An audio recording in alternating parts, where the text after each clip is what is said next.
passes are just extended runs, basically. This guy at the controls, and he's going to throw a wide open Tez Johnson. Tez Johnson heading to the end zone. Touchdown, Oregon. 48 yards. This is 365 Sports, powered by Sikkim365.com. They hand it to him. Touchdown! Georgia SEC champions! As every dog digs really deep. 365 Sports is presented by IdealMRI.com. High-quality MRIs for $497 or less. IdealMRI.com. Your health is important, so is your budget. 56-yarder, the win really not a factor. Snap and hold are good. That one is good! At the buzzer, Clemson wins the ACC. 365 Sports is also brought to you by Texas Farm Bureau Insurance, protecting Texans since 1952. Udo on 2nd and 5, first down and more. Udo might be gone. Races on, past the 40-yard line, inside the 30, inside the 10, and tripped up inside the 5. 365 Sports is turbocharged by Unite Private Networks. Find out more at uniteprivatenetworks.com. There's Mr. Contact Balance again. Look at Scattaboo go. Tripped up just inside the 20. What an unbelievable first half by Scattaboo. Now here's David Smoak, Paul Catalina, and Craig Smoak. Welcome in, Paul and Craig today. Smokey had to be away. He had to go to a funeral in Tyler today for a longtime football coach. Craig, we have a lot of stuff to get to over the weekend. A lot of transfer portal stuff. A lot of kind of interesting intrigue when it comes to rules and things. When it comes to Bo Prabula from Penn State, and we'll get to that. Wake Forest is going to need a coach because Dave Clawson in the last hour has stepped down. He's going to remain at the university, so we'll see what they do there. But first and foremost, Travis Hunter won the Heisman Trophy this weekend, and this is the rundown of things that he did this year. AP College Football Player of the Year, 92 receptions, 1,152 total yards, 14 touchdowns, 32 tackles, 4 interceptions. Any other year, Ashton Genty walks away with this thing, but when you've got a two-sport unicorn like Travis Hunter, this is just where it was going to go. Yeah, I mean, first of all, congratulations to Travis Hunter. Congratulations to Colorado and to Dion and that whole football program. That's a really big accomplishment, and it's a really big deal for him as an individual, for his family, for the program, for the school, for, I think, even the conference. I think the Big 12 ended up having some pretty nice star power this year, and that big Pac-12 move they made last summer helped them land a Heisman Trophy winner and helped them have a bit of a superstar in their midst this past season, along with Shedeur Sanders, along with Cam Scattaboo from Arizona State, to a lesser extent Fafita McMillan, but there was some star power brought over when they brought those 4 schools over, and I would say that Colorado has cashed in immediately. That gamble to go and get them paying off right away with the television ratings that they brought throughout the year, with the amount of conversation that they brought throughout the year, their competitiveness in the actual league for a good portion of the year up until they basically blew their shot that was in their grasp. They blew it there at the end with the loss to Kansas. But beyond that, they did everything that they could do as a program, basically outside of just winning more games, to make a big splash. And this was the biggest of the splashes, was bringing home the Best Player in College Football award. So, yeah, big deal there. Very interesting to see the way the votes panned out, and we can get into that. I've got the graphic in front of me of how the votes went out. But it was basically what we thought as far as a two-man race goes. That was the Genty versus Travis Hunter showdown, and everybody else was just there for dressing, basically, because it was those two and those two alone. And in the end, Travis Hunter won it by a convincing enough margin, but Genty got his his number of votes, he got a good deal of respect from across the country as well. I thought both were very deserving. If Ashton Jeanty had won it, I wouldn't have had a problem with that. I have no issue with Travis Hunter winning it. But it is interesting to see the amount of people that want to poo-poo on him because they don't like his head coach or whatever the reason may be. He's a great player. He was deserving of the award. And, I think that was a great look for Colorado and to a lesser extent, but still notable, a good look for the Big 12. Yeah, no, I think it's great for the Big 12. I think this Heisman Trophy ceremony in general was great for every conference that was, not the SEC. And look, it's not a knock on the SEC, but to get some other publicity, out there for some of these teams, especially when it comes to Boise State and Colorado. I mean, I know Oregon doesn't need any help, but it is good that you have guys coming up. And look, you had a guy that started at Jackson State that's at Colorado now. You had a guy that always stayed at Boise State in spite of the wave of things. Dylan Gabriel started his career at UCF. I mean, this was the kind of microcosm of what college football is now. Yeah, it is. And I do think we've got to be careful that we don't automatically bring up the SEC with every single little thing that happens in college football and compare it to them, or if they're not involved, point out that they're not involved, or, all of that. But I do think if you are somebody who gets tired of that, then this was a great award ceremony because there was no representation, basically. It was everybody else in the country being represented to the extent that they didn't have a single player in the top 10. I think it is notable to point out that they are the best league in America, whatever, but the Big Ten could have their say, and whoever wins the national championship will have their say.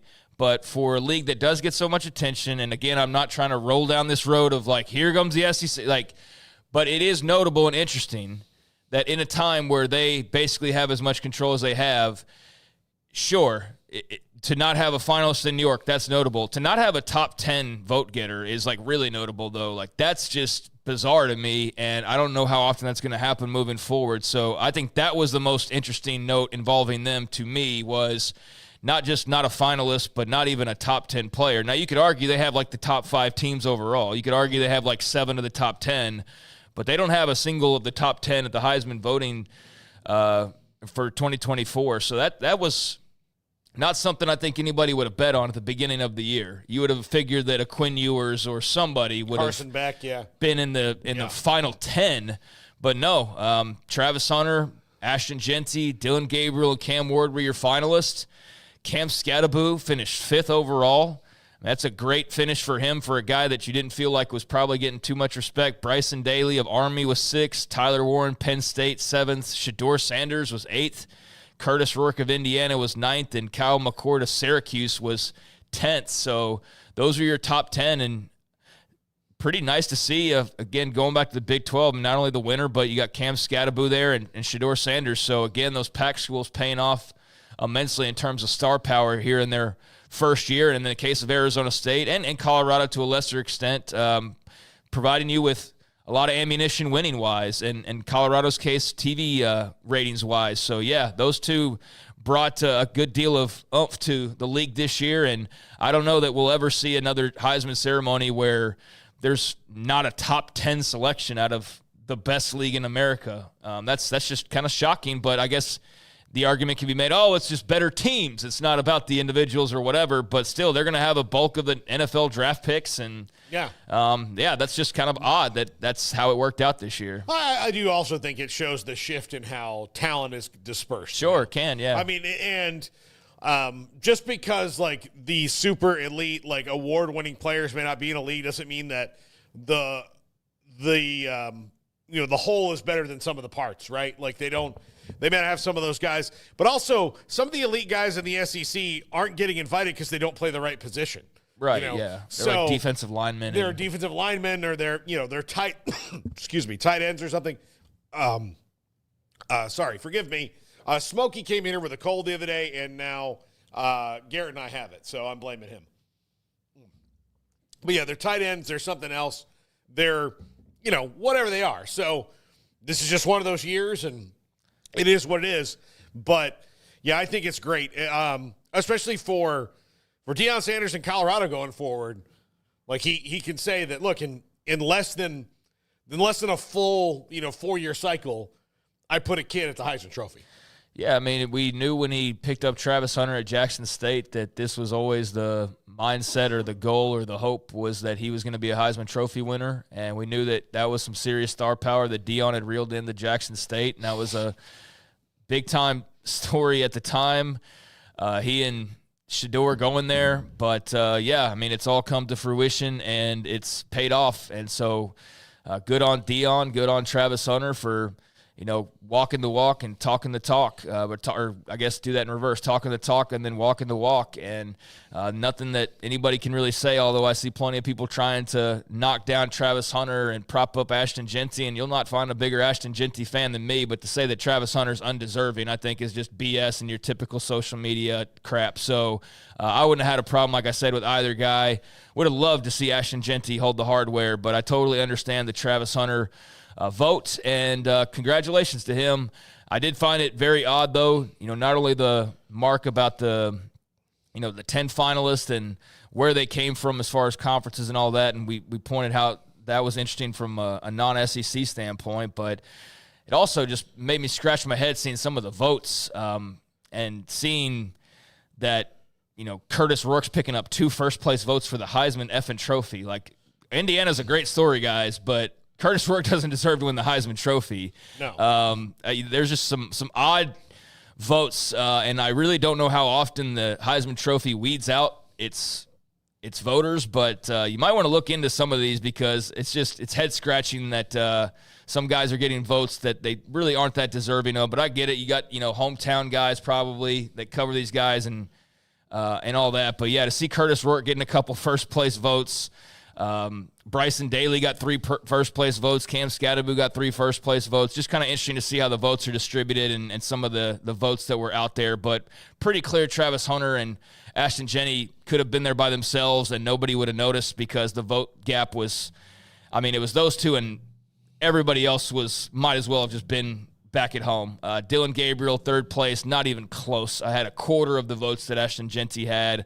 Cam Ward, half the votes that Dylan Gabriel had. So he had like an 1/8 of the votes of an Ashton Jeanty or a Travis Hunter. So those guys got the trip to New York, and they were deserving as well, but they didn't come close to having an impact on the actual vote. It was all Hunter and Jeanty, and Hunter nearly doubled up Jeanty as far as the first place votes go. So he's your winner, but it was relatively close there at the end between those two guys, and that's what we expected going in. That's what the odds said going in. That's what we talked about. It was basically a 2-man race, and that's what it boiled down to be. But, big night for Travis Hunter, and a lot more coming his way over these next few months.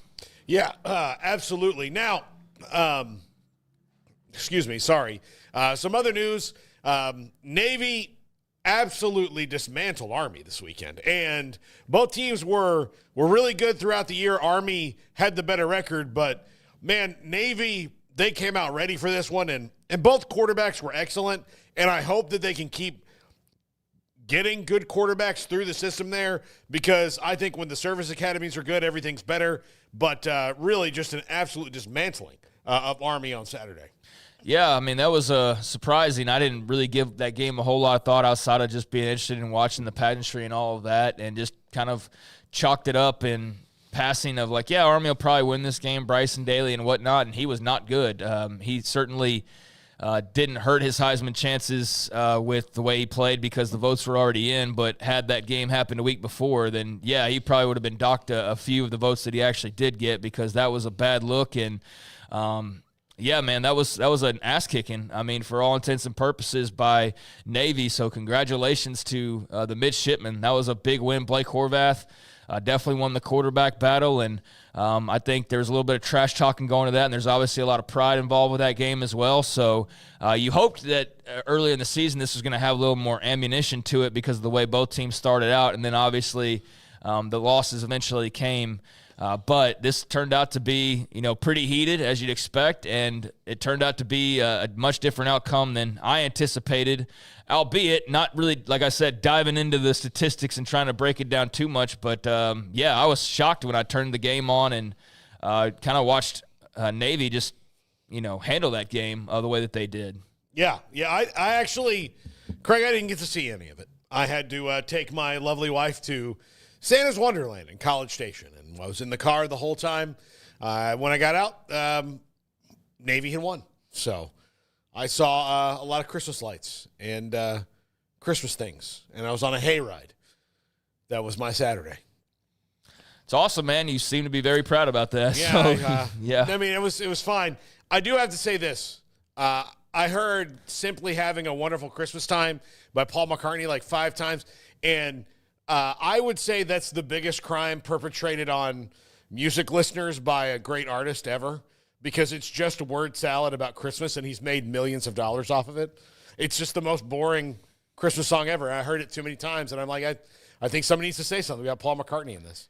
Yeah, I don't even know that song, I don't think. I'm sure if I heard it, I would know which one you're talking about, but off the top of my head, I don't. Simply having a wonderful. That's all it is. That's all it is. It means like the tree is up, there's a car, lights are on. Like, it's not even. I mean, it sounds vaguely familiar, but yeah, I don't know. I don't really connect Paul McCartney with Christmas time. I guess I just never checked out his Christmas hits. But well, I mean, he has that one. Yeah. And, every year he gets a big fat check. And he just laughs because people cover it, and he just cashes in on it. I don't know. Somebody needs to say something. Okay, Marcus Freeman got an extension. Not a surprise.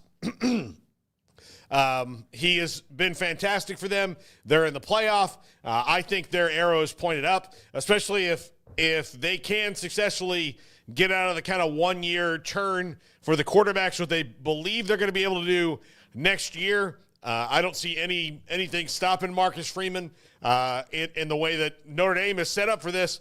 The only thing they'll never get is a first-round bye, but they don't seem to mind that since they helped come up with the system. No, I mean, if they were all that worried about it, I'm sure we'd hear a lot more clamoring and a lot more talk about their dissatisfaction with not getting the first round bye. But I think there's something to be said for being able to host a playoff game, and that's something that Georgia and others aren't going to be able to do this season that I'm sure they'd like to do. But that's the trade-off, and so Notre Dame, for being able to be quote-unquote independent and be able to call their own shots for the most part and kind of do what they want to do, the sacrifice is one extra game that more often than not you're probably going to host in South Bend. So, yeah, you're going to have to give me more to make me believe that the 2, 3, 4, what are we on, 5 years of any day now, Notre Dame is going to be forced. I'm telling you, man, it's coming. I'm sure one day it will, because eventually everything does eventually happen, basically. And especially if you predict it for 5 years, like eventually you'll be like, bang, it did. See, told you so. But I don't see them in any hurry to dismantle what they've got set up, and they've got a pretty good ride going right now. So, yeah, if the trade-off is all of the wielding of power that they have and the freedom is that they don't get a bye, then I think that's a pretty good trade-off. And Marcus Freeman's deserving. He's done a good job there. He's got them in the playoff. He's got them, sitting there at 11-1. He's got them in the top 10 overall, and he's got them in a position to go win some playoff games and a national championship. So no place you'd rather be in than perhaps sitting in one of the top 4 seeds and not having to play that game. But again, it's a minor gripe for what otherwise is a pretty good run right now. And I think that Indiana game will be electric because of just the in-state, one-of-a-kind playoff atmosphere, and the regionality mixed in will be really unique. What they should have had, could have had, should have had, I'll repeat, should have had with SMU and Texas. But the bizarre seeding of putting a team behind the team they beat 2 days before, I have no idea what the F that was about. I mean, that makes no sense whatsoever. But regardless, they got it right with Notre Dame and Indiana, and I think that's going to be a lot of fun. But Marcus Freeman's done a great job there, and good to see, coaches getting rewarded when it's deserved. And I think in his case, he's certainly done enough to get rewarded. Yeah, absolutely. Well, Wake Forest, I just said, needs a new head coach. Dave Clawson has resigned, stepped down. He's going to stay with the university. They will hire a new coach. Matrix Analytical, Dave Varchu said this: there is one best available head coach for John Curry, and by the numbers, it isn't even close at all. And I'm betting it's my guy, Jamie Chadwell. I mean, bro, I'm just talking about people predicting things for like 5 years. Yeah, eventually you're going to be right, Paul. Jamie Chadwell's going to get a real. I am. Yeah. look, if you want to talk about the perfect foray into the ACC for him, he's at a religious school right now. Wake Forest is a Baptist school. Fits his personality. He runs a unique offense. Wake Forest runs a unique offense. Bottom line. All right, do me a favor, though. If he doesn't get this job, you need to go and do like a special report on why he's not getting jobs. I'm tired of hearing about his name if he doesn't get this job this time around, because it really is. It's a mystery as to why. I mean, I feel like you brought his name up for like 10 jobs in the last year and a half, and he's still sitting in place, basically. I know he made the move to Liberty, but not the type of jobs that you've been platforming for him, nor are you alone. Many others have as well. So, yeah, it seems like he's bound to make a move up at some point in time, and maybe this is the one. Clausen there with Wake Forest for 11 seasons and, did a hell of a job there and went through a lot there. And I think this is, at least from my standpoint, pretty out of nowhere. I need to dig in maybe during the commercial break and see if there was some foreshadowing here or, what caused the timing of this and doing it today. But, yeah, that's a job that's now opened up, and what otherwise was a carousel that was starting to slow down a little bit in terms of the head coaching jobs, especially at the power level. Those were few and far between, and those got closed up pretty quickly with the likes of Scott Frost and Rich Rodriguez. But now here's another one out of the ACC. So we'll see how they go about filling this. But, best wishes to Dave Clawson, who you said is going to still have an opportunity to be around and be involved. So that's what you would want ideally, I think, as a coach, is to not have to do the whole grind, but get the parts of it that you do like and still be involved and have some activities and things that loop you in. So he's only 57. I mean, he's just been coaching a long time. And, Wake Forest, they lost – Sam Hartman went to Notre Dame last year, and they've lost some guys because they can give them kind of the lower end of the NIL. I mean, You're not going to sneeze at, what you get probably from Wake Forest if you're a college football player who plays there. But if you're a college football player with options, it's a small school. Like they're not, devoid of money, but it's a really, really small school. So you don't have a lot of places you can go to get that money. Yeah, so, I could see where that would be frustrating, and just the whole grind of being a college coach as it is, being a head coach in particular, I could see where that wears on guys, and it's not for everybody, and no idea what else might be going on, or if there even is anything. You might just be fed up with NIL and being at the lower end of the totem pole, which I think is what basically you're saying is, it's not Texas or A&M or any of these schools where it's just like open the checkbook and write whatever you want inside of it. It's a little bit more of a pinch there at Wake Forest, and I just think when you're looking at some of these things going on with the transfer portal and the grind of it, sure, there's going to be coaches who it's just not for. They need to take a little bit of a breather, and either way, he gets to stay involved, and they'll go and try to find a head coach who can maximize what Wake Forest has to offer, and maybe that's a Jamie Chadwell, but maybe that's somebody else that we're not thinking of right now. Yeah. Either way, we'll get to find out who that is, because they now have to undergo a coaching search, and that's the biggest job now open since the others have closed over these last few days. Yeah, one more coaching note. This just came down from Adam Schefter and a couple others. But Sacramento State, who's trying to move up to FBS, is working on, and it was rumored it was a different school earlier today, but Sacramento State is going to maybe hire Mike Vick as their new head coach, who has no head coaching experience, and they've got some money to put behind him to build an experienced coaching staff around him. But that is very, very interesting. They're building a new stadium or upgrading their stadium. They've got some NIL money, packed away. So we'll see how that works out. Yeah, I mean, they're clearly swinging big if they've got all that lined up, and now they're trying to go and, for some reason, hire Michael Vick. I mean, I say for some reason, not disrespectfully, but because I just have never heard him connected to coaching whatsoever. Yeah. And so the first time I'm hearing it is in the last 30 seconds, and Sacramento State loves him apparently. So, hey, good for Michael Vick. That just seems sort of out of nowhere, but I'll have to just, I guess, see what the plan looks like and look a bit more into why he makes the most sense here. But yeah, outside of that, I just think of Mike Vick, the player, and not so much the coach. So that's a bit out of nowhere for me. But it does sound like Sacramento State's got their ducks in a row, and they're trying to do some big things here in a very interesting time in college athletics. So, yeah, we'll see what this looks like moving forward. But not on my bingo card for today. That's for dadgum sure. Yeah, so there you go. All right, let's jump into the portal, Craig. As so many people have, including John Mateer. It's official. He is in the portal. This is from earlier today, but Garrett, do we have the video, right? Yeah, I have it. Yeah. Here is Coach Jake Dickert confirming that. You know, met with John last night. Came back from his sister's graduation, had a lot of good family time. We talked about that last week on Friday. He has to make a big decision for his life, and college football is in a different place than it was 5 years ago, 10 years ago, however we remember it. You know, John will be the most sought-after player in the portal. I think he's going to be the best player in the country next year, and he informed us that he is, in fact, going to hit the portal. Biggest thing for our program is it proves, once again, our process is working. Our process is working, right? We're offering a bunch of kids that have no other Power 5 offers. We're developing into something really, really special. And I've said a lot about things the last couple of weeks. You know, I talked in signing day about the recruiting calendar being messed up and we got to change it. You know, I talked last Friday, you know, there's $800 million of new Power 4, you know, rev share money that's infiltrated into the system right now. And, you know, backups at that level are getting 50 to 100,000. So college football is in a little bit of a weird place. As Cougs, I'm really proud that we'll continue to adapt, you know, with the new type model and the equivalency model.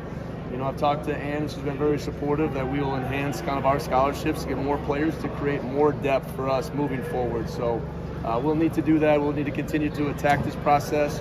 I'm excited for this opportunity for Zevi. He's done a really good job throughout the course of the season, being a great leader, being a great teammate, staying really positive, being a backup, and you know, he's really excited about that opportunity for him. So, you know, our team is united. We had great energy today, and we're ready to attack what's next. That's the most positive way to look at that. And look, it's very matter of fact. Look, John Mateer, had he gone back to Wazoo, it was going to be an Ashton Genty type situation where just wanted to be there. It's where he wanted to be.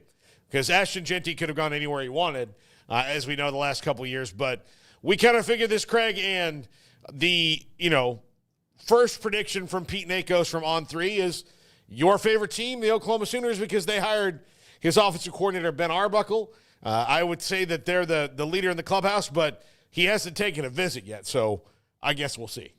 Yeah, I mean, we will see. He's just got in there, so that's just getting the ball rolling, and he'll have his decisions to make on who he visits and if he visits certain places. But, yeah, we will see, and I think Oklahoma would make a lot of sense for him because of the Ben Arbuckle connection. But at the same time, there will be no shortage of schools out there. I know that there was a report out there about John Mateer and $1.5 million in place as far as an offer goes from an SEC school. Now, it wouldn't surprise me if that was Oklahoma.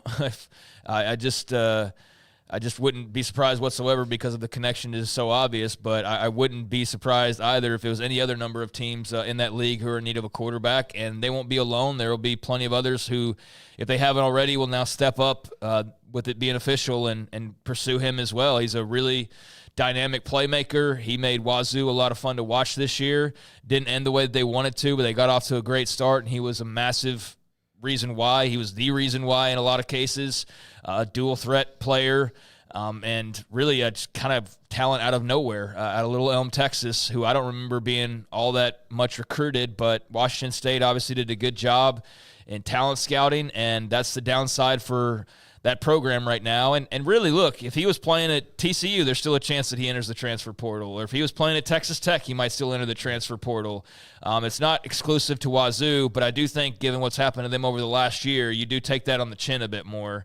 And the fact that your conference is in flux and your view of where your position is a little bit in flux, and now you're losing this bright, shiny diamond in your program that's the reason why you're fun to watch and a big part of why you're winning, and you're going to lose them to more money in a bigger school. And you've had a lot of losses to the quote-unquote bigger schools here, per se, in the last year, and that's a tough pill to swallow, man. And I really feel for Washington State fans for just kind of the teases of the last year, the disappointments of the last year, and then you do get something good and it's like ripped away from you at the end of the season. But that is also college football nowadays. And I'll be interested to see, if it does affect Washington State fandom over the next couple of years, where they just get kind of like, this sucks, I don't want to be a fan of this anymore. But in general, for John Mateer, he's going to be a rich man very soon, and he will have no shortage of teams lining up to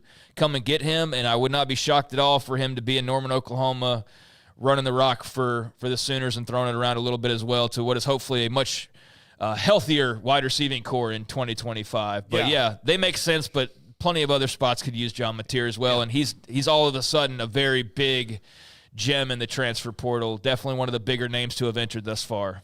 All right, Alan Bowman is not going to try and come back to Oklahoma State, I guess, if he could. I don't know if he can or not, but he is declaring for the NFL draft.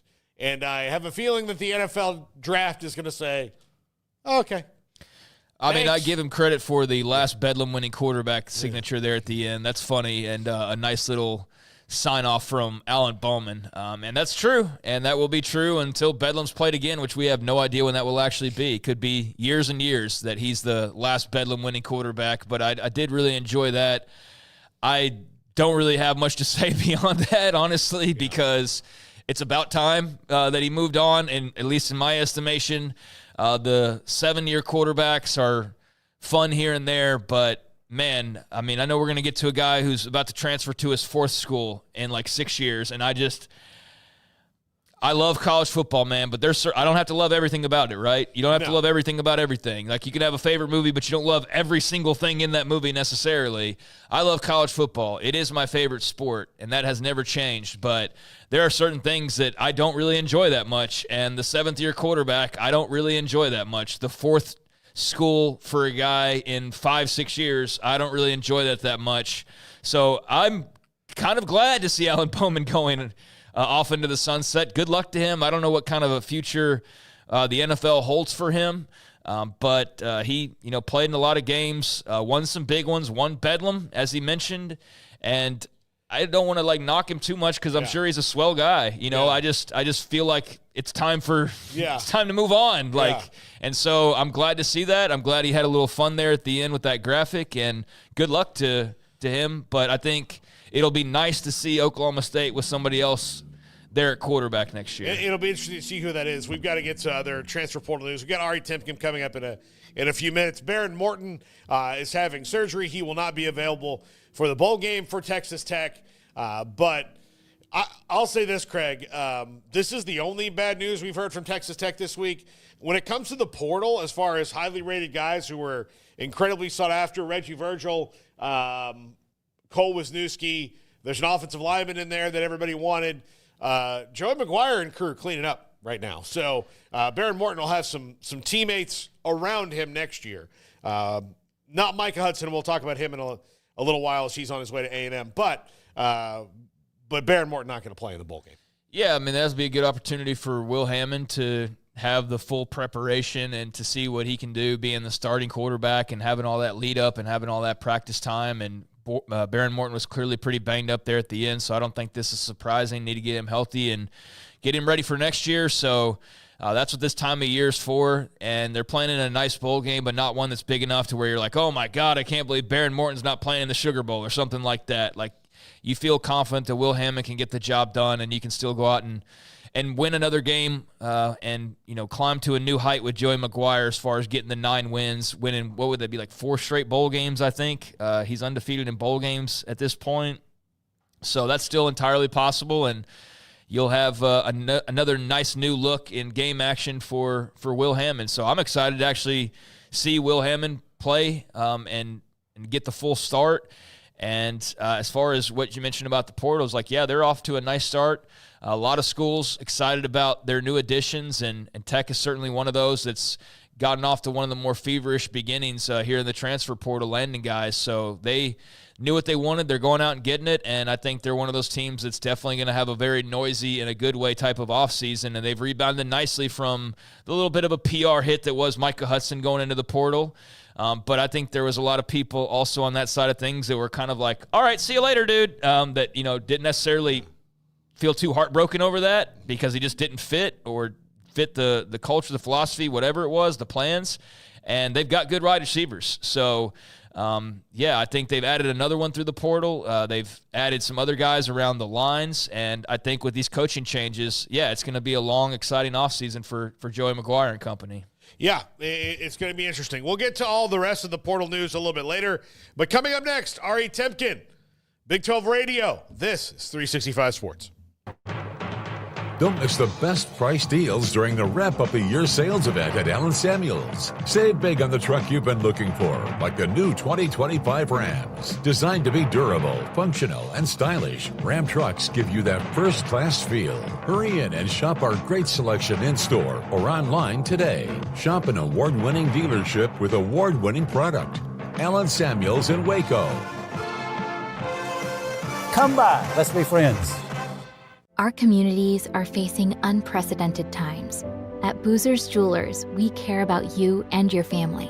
If you're like me, your home has unwanted or unused jewelry lying around. They can have value, and that means we can turn that jewelry into instant cash. This is a great way to get the most value from your unwanted jewelry. At Boozer's Jewelers, we buy all kinds of unused jewelry. So give us a call and let us give you peace of mind and cash for your unwanted or unused jewelry. If you want quality and personalized service for all your air conditioning and heating needs, call Tradesman Services.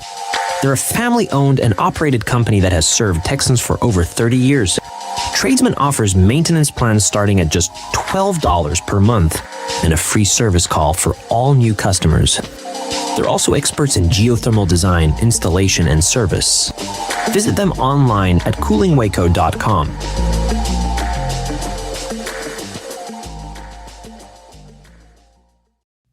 Developed by Startup Waco, a nonprofit organization, GXG is a program designed to support the entrepreneurial development of Baylor University student athletes through NIL activations. The program helps student athletes maximize their platforms and offers a comprehensive support system for them to create and grow new businesses that not only benefit themselves, but also uplift the local economy. Fans who wish to support student athletes can donate to GXG via the GXG NIL Fund, BaylorBears.com/GXG. Contributions to support NIL activations through GXG can be made at BaylorBears.com/GXG. For more information, follow @GXG_GreenXGold on social media and visit the official website www.gxg.startupwaco.com. GXG, empowering student-athlete entrepreneurship and uplifting the local economy through NIL activations.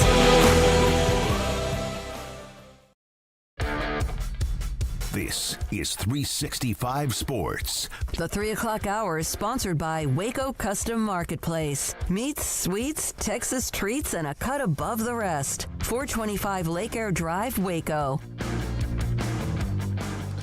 Welcome back, 365 Sports. Paul, Catalina, and Craig Smoak. And Craig, while we wait for Ari Temkin, Big 12 Radio on TuneIn, just a couple of things. We mentioned Micah Hudson. Also, Julian Humphrey from Georgia committed to A&M over the weekend. Those are two nice gets for them. I don't know if, again, like you just mentioned before the break, I'm not sure what the deal was with Micah Hudson at Tech and why it didn't work out. But for A&M to land him is big for them because they needed a wide receiver badly with multiple years of eligibility. And getting Julian Humphrey, who was a 10-game starter for Georgia, a nice little weekend haul for them. Yeah, I mean, that was a couple of good pickups, and I know they had other visitors as well, and they are looking to add a bit more to the stock pile, but I think you're pretty happy with what you saw this past weekend. I know Nick Anderson from Oklahoma was another guy, and that's one thing that's been kind of I guess was certainly alarming this year with A&M, and I know health played into it. They just had a stunning lack of playmakers. Mm-hmm. Like, they just didn't have dudes, and they've recruited really well, but you see some of the attrition that's taken place and just the Jimbo era and kind of how topsy-turvy hitting on some of those guys was.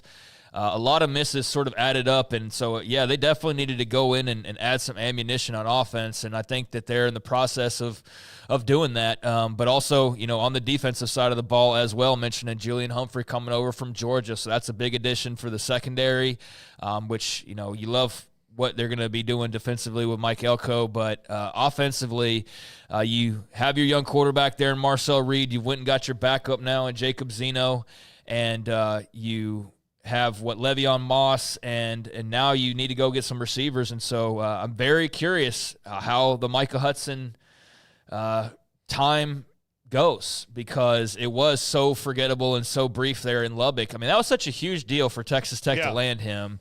I mean, it was almost like, well, it wasn't almost like the announcement ended up carrying more weight than his actual time in Lubbock. It actually went farther than his time in Lubbock. Like, they got more attention for him committing than they got for anything he actually did on the field in the less than a year that he was there. And there were the murmurs about, was he working hard enough? There was Joey McGuire just flat out saying, like, look, we've got these great receivers here. To all due respect to Micah Hudson, but he's a true freshman, and we got guys that are like Josh Kelly, who are grown-ass men that are like playing well right now, and Coy Aiken, and you can go down the list. So it wasn't a matter of like they didn't have anybody and like he's not playing still. It's like, no, they had guys. That was part of the problem. I think, though, being a 5-star guy, you just expect him to come in there and play right away. And in hindsight, if you're managing a 5-star guy, maybe that's something you could have done differently. I don't know, but whatever it was, a work thing or a depth thing or a talent thing or whatever it was, Micah Hudson's now going to College Station, and we'll see. Because if he doesn't crack the starting lineup there and he doesn't play a whole bunch next year, then guess who that's going to look bad on? Micah Hudson, and Micah Hudson only. But if he comes out there and breaks out and goes crazy, well, then there's the talent that we expected him to be. And then, we can figure out how that pertains to his freshman year in Lubbock. But I don't think Tech did anything wrong. It was just a situation that didn't work out for either party. So they have moved on.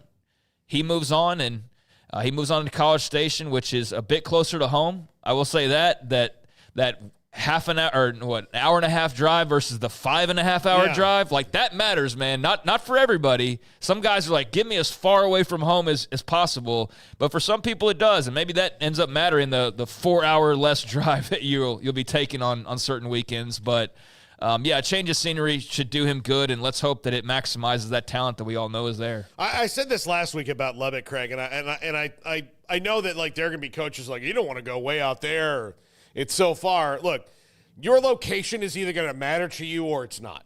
Like, if it's something that's going to matter to you, then don't take visits places that are going to be far away. But it's hard for kids to know. But as far as it comes to Micah Hudson and anyone else, like when you're in the portal and you're like, all those decisions you have to make, whatever, is good for you. I think it's funny to watch everybody.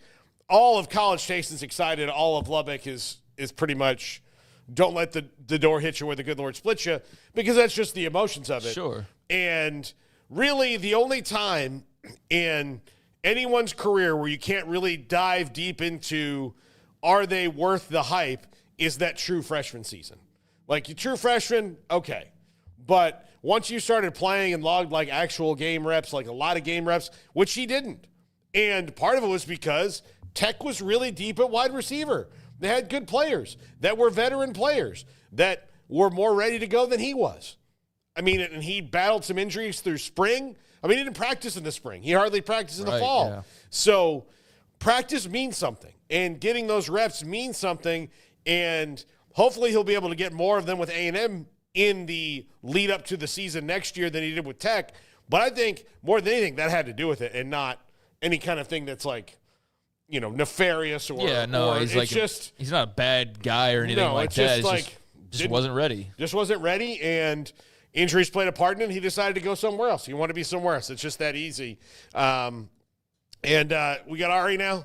Okay. Ari Temkin, Big 12 radio, just a superstar. We have him every week. If you got the TuneIn app, you got to go listen to him. We're just lucky that Ari is able to carve out some time for us each week. And Ari, always great to see you, buddy. No, I mean, pleasure's all mine. I appreciate you guys having me on every week. I listen to you guys and watch your shows, so thank you. I appreciate you guys. Ari, the Big 12 won a Heisman Trophy this week, and that's how we have to say things now because conferences are, these now overarching corporations that matter way more than they used to back in the day. But huge deal for Travis Hunter to do that. Look, they got 3 players, right, with votes, with Scadaboo getting votes and Shadur getting votes. So your thoughts on Travis Hunter and what he was able to do.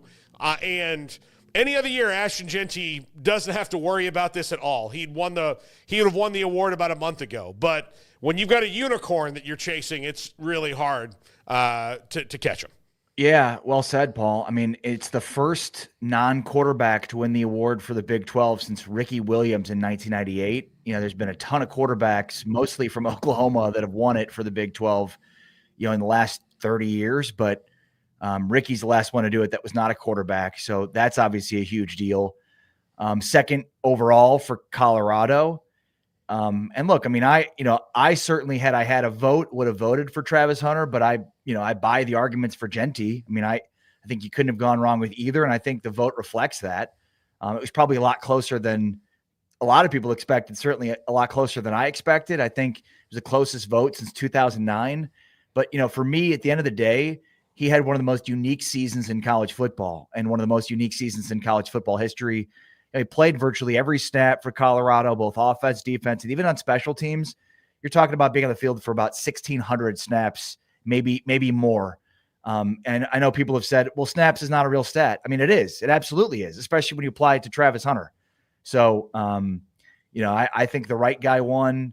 And he was impressive, too, when he gave his speech. It was kind of funny. He first thanked God, and then he thanked his mom and his fiance, and then he thanked Dion and Shadur. And so the camera's kind of panning along this front row, and then he suddenly starts talking about Lil Wayne, and the camera pans to Lil Wayne, and it's like, what? Like all the other ones made sense. It was super random to see what's Lil Wayne doing here. But I guess, they've sparked a friendship, and certainly, it's pretty cool to have that, have Lil Wayne there for you. So all in all, yeah, pretty big night for the Big 12. And, I think Travis Hunter, the next thing for him is he's going to be the first overall pick in the upcoming draft.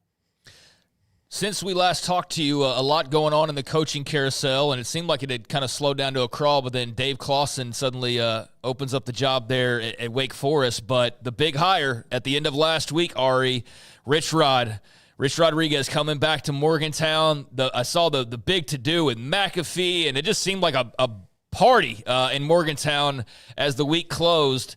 So there's excitement there. There's still some detractors, of course, as well. But sort of where do you sit on the reunion with Rich Rodriguez and a Mountaineer through and through coming back to try to bring this program to a level that it feels it belongs?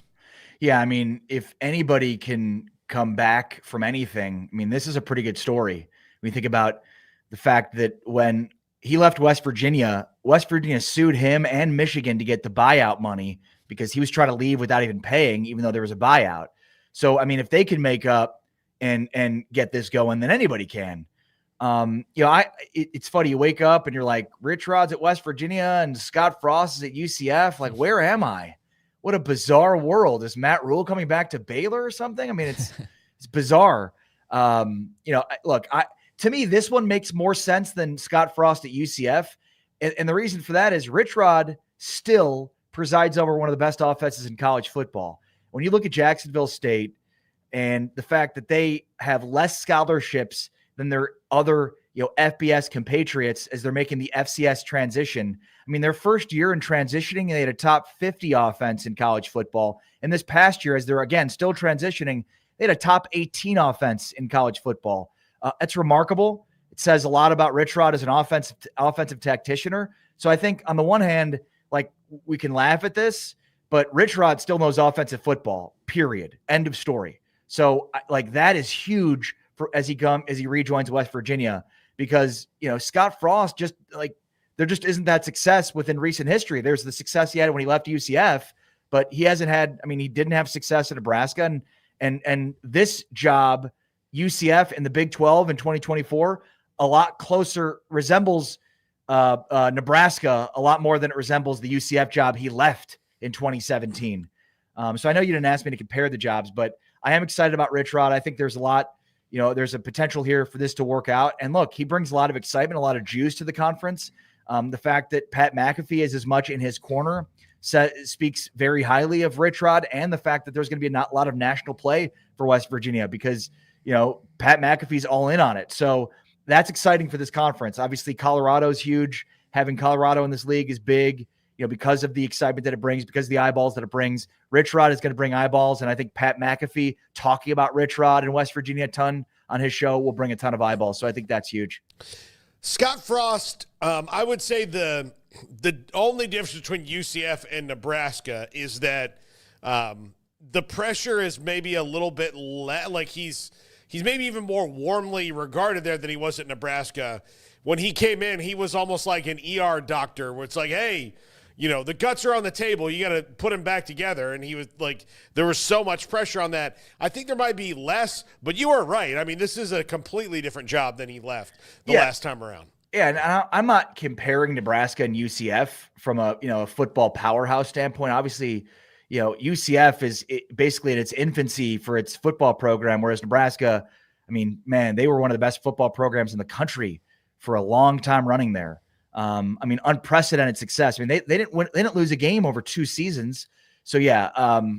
But to me, it's UCF in 2017 in the American Athletic Conference in, the old age. So like the what I was basically saying, Paul, and I think you hit it there, is this job just a lot closer resembles the Nebraska job than the UCF job that he left.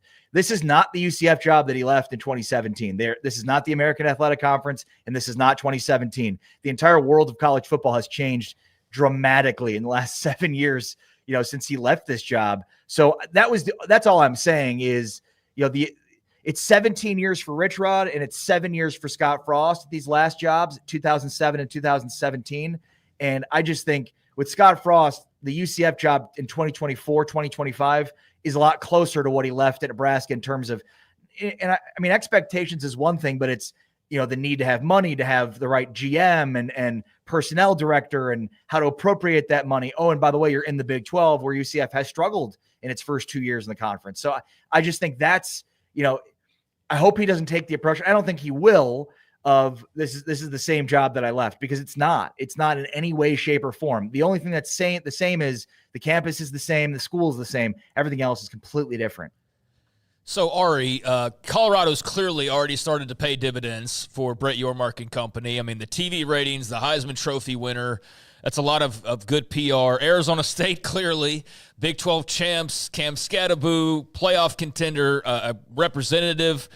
Arizona, disappointing. I don't think there's any doubt about that. Utah, though, by far the biggest disappointment because they came in with the most noise, and they decide after a little bit of a I don't know what's going to happen next year situation with Kyle Whittingham. He's coming back. He announces that.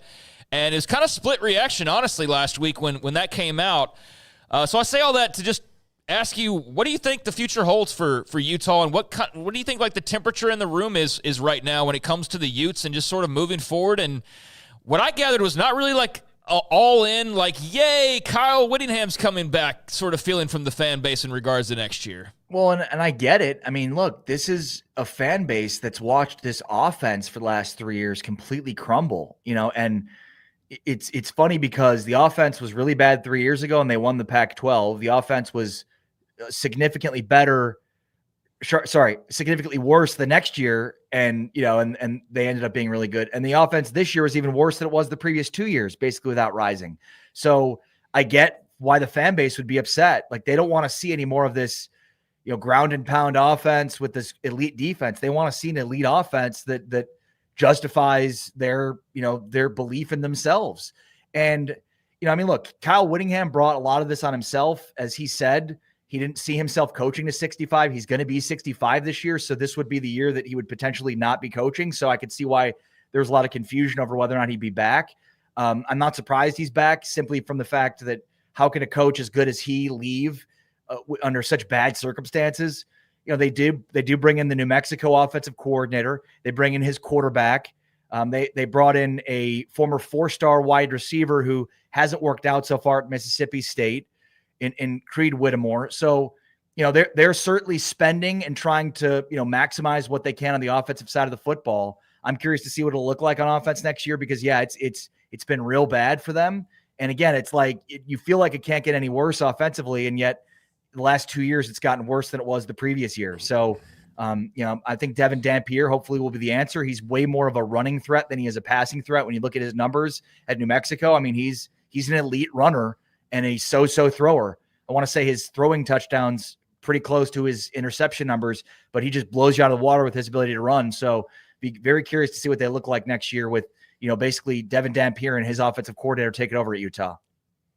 Ari, what do you think about Doug Meacham and Todd Grantham as Mike Gundy's new coordinators? And I know they added Cooper Bassett today, another Oklahoma State alum, as their offensive line coach. Yeah, it's kind of funny. Mike Gundy has been going to the well on some of these, small college coordinators. I mean, and he's had a lot of success with it. Mike Yurachek and Yursich but Brian Nardo, it seemed like he was the one that, Jim Knowles, another one. Nardo is the guy that maybe broke the camel's back because now he goes for, well-known, well-traveled offensive and defensive coordinators, that are no stranger to Power 5 and NFL football. So he went from Gannon University D3. He found Jim Knowles at a small school. He found, was Mike? I always get Hunter Yurachek and Mike Yursich confused. From another small school. So, this is like an overcorrection where it was like, okay, I've gone to this well far too often. Now I've got to go for the known commodity. So it's basically hitting the ball right down the fairway. So, I mean, I like it from that standpoint. Look, he missed on Nardo, but he has had a lot of success stories. And so, I guess I'll reserve judgment fully on this, but I mean, it feels like the right play given, again, the lack of success from Brian Nardo. Well, Doug Meacham has a lot of work to do, maybe more so than Todd Grantham, and neither side of the ball was good, but I think 3 guys who have started a game on offense are back for Oklahoma State this year. And that doesn't mean that they are starters, that they've just started a game, are back. One of those is Garrett Rangel, the quarterback who had, one really good game and then got hurt. But they've got more questions than answers right now. Yeah, but look, I mean, they returned everybody on offense last year and they didn't win a Big 12 game. So maybe this is a good thing. I think defensively, so when you look at Oklahoma State as the whole, what's funny is they had a very similar year this year to last year. The difference was Ollie Gordon and then the injuries on defense. But like you look at their defensive numbers, a year ago when they went to the Big 12 championship game, and they were giving up a ton of yards. They were giving up points. The difference was they had a guy like Colin Oliver who would make splash plays. So they'd give up a long drive and suddenly they're, the opposition's in the red zone. And then Colin Oliver has a strip sack and gets the ball back for the offense. So it was like the defense was the same as it was last year. You just didn't have Colin Oliver to make splash plays because he got hurt week 3 and was out for the year. Nick Martin, same thing. I mean, look at that Arkansas game as a great example of it. Like they beat Arkansas because they gave up a ton of yards, a ton of points, but Nick Martin and Colin Oliver are 2 guys that would create splash plays for their defense. And so without those 2 guys, they just didn't have the splash plays on defense, but they gave up a ton of yards and a ton of points. And then on offense, without basically Alan Bowman wasn't good last year. They just had Ollie Gordon that opened up really easy throws for Bowman. So, I mean, it just goes to show you like the difference between being winless in the Big 12 and getting to the Big 12 title game is, 2 elite defenders and a elite running back to rush for 2,000 yards that opens up opportunities for the offense. But that was basically it. Like, it wasn't like Bowman got worse. He just didn't have this great running back that opened up a ton of opportunities for their offense. And then again, their defense gave up a ton of yards last year, gave up a ton of points. The difference was it was just Oliver and Nick Martin that made splash plays that would end long drives. Yeah. All right, Ari, who you got CFP this weekend? I mean, I got Texas. I've got Penn State. I've got the home teams. Ohio State, Penn State, Texas. And then what's the last one I'm missing here? Indiana, Notre Dame. Oh yeah, and I'll take Notre Dame. I'm gonna take chalk this entire way because I just think that's how college football goes. And then I've got Oregon beating Georgia in the national title game, guys. All right. Ari, we will not see you next week because it will be off for Christmas, but we'll talk to you after the holiday. Have a great one. By the way, okay, if Ryan Day gave you his salary for a year, but if he loses against Tennessee, he's lost to Michigan, lost to Tennessee, he gives you his salary. All you have to do is stand there and take all the mud that's going to get thrown at him from people. Would you do it? Probably not. He gets the coach, but you have to stand there and take those every Ohio insult. State fans are crazy, Paul. I'd be fearful for my life. I mean, like we joke, but not really. I mean, college football fans are nuts. There's a college football fan that literally poisoned trees over college football outcomes. Okay, so no, I wouldn't take it. No, absolutely not. It's a great salary. It's a hefty salary, but no, I'm fear for my children's safety, my children's lives. Yeah, fans are nuts, man. Absolutely not. No. Yeah, so he better not lose this game at home. I'm just telling you, or next year's going to be long. 2025 is going to be, it's not going to be the year of Ryan Day. That's for sure. You're right Absolutely. about that. Merry Christmas, guys. Happy New Year. Merry Take Christmas, care. Sorry. Ari Temkin, Big 12 Radio on TuneIn. When we come back, Olin Buchanan, TexAgs.com, talks about Mike Hudson and Julian Humphrey and what the Aggies are doing in the portal to overcome, like Craig said, that lack of playmakers for a team that was good but not great in Mike Elko's first year. This is 365 Sports. Hi, I'm Mark Stewart with Bird Colgan Ford. It's that time of year. It's football season. Bird Colgan Ford is a proud supporter of the best high school football right here in Central Texas. BK Ford is proud to sell the #1 selling truck in Texas, the F-Series truck, 47 years in a row. Come see the largest showroom in Texas and experience better at Bird Colgan Ford.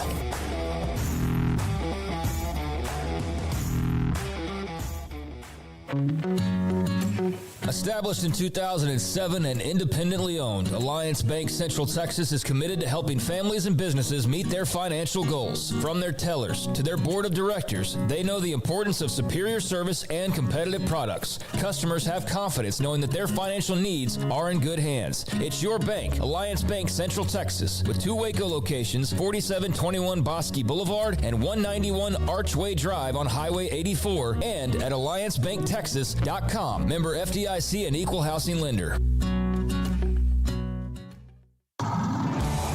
It's football and tailgate season. If you want product for the grill or smoker, charcoal, seasonings, marinades, sauces, Waco Custom Marketplace is your home to help prep, cook, and enjoy your food.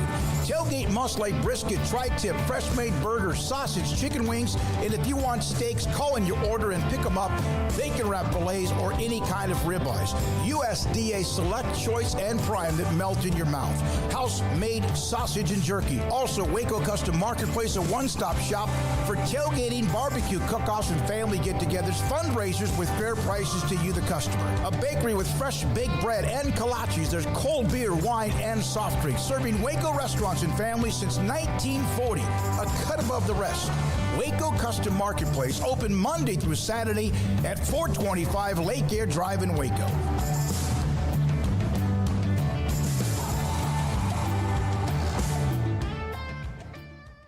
Pizza, burgers, and Bears football. There's no place around Waco that serves them all other than Bubba's 33. Come show your green and gold and enjoy some of Waco's best food and beverages while watching your favorite team, the Bears. When real Bears fans get hungry, Bubba's 33 is the #1 spot for ice-cold drinks, hand-stretched, stone-baked pizzas, and bacon-infused burgers. Join us for indoor or patio dining. Bubba's 33, Waco's restaurant and proud supporter of Baylor Bears football. Sick 'em, Bears.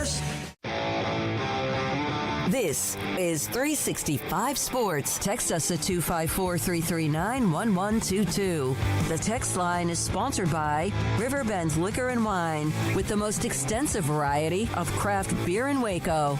A hidden gem on Lakeshore Drive and 19th Street. Welcome back, Paul, Catalina, and Craig Smoak, and Olin Buchanan, TexAgs.com. And Olin, it's early in the portal season, obviously. But the Aggies, with Micah Hudson and Julian Humphrey alone, 2 pretty big check marks off the board, right? Yeah, especially Micah Hudson. I think the biggest area of concern where they knew they had to get better as receiver, and they're making strides in that regard. Micah Hudson, the 5-star guy, y'all know that. And I know he didn't play a lot at Texas Tech, but I think there's a lot of potential there. I think we all know that. And they're not going to be done at trying to get, or at least add to that wide receiver room. And Humphrey, look, they need to be better in the secondary, and they did improve, but that other corner opposite Will Lee, it was inconsistent. And, Humphrey was, I think he started 10 games for Georgia, first year as a starter. So there's no guarantees, but hey, you bring in a guy that on some recruiting services had him a 5-star, bring him back to Texas and, plug him in there and see what he does. You're always trying to upgrade your team, and those are two areas that need to upgrade. So you applaud Mike Elko for getting that done. Olin, with the team heading into the bowl season now, how would you kind of describe just the mood around the program, given what Mike Elko's done in this first year? Obviously, an incredible start as far as the winning streak goes after that Notre Dame loss to open the season, but then a really tough finish, including that loss to Texas, dropping 3 out of your last 4. As they get prepared to play USC, just what's kind of the vibes, I guess you could say, down in College Station right now? Yeah, I think it's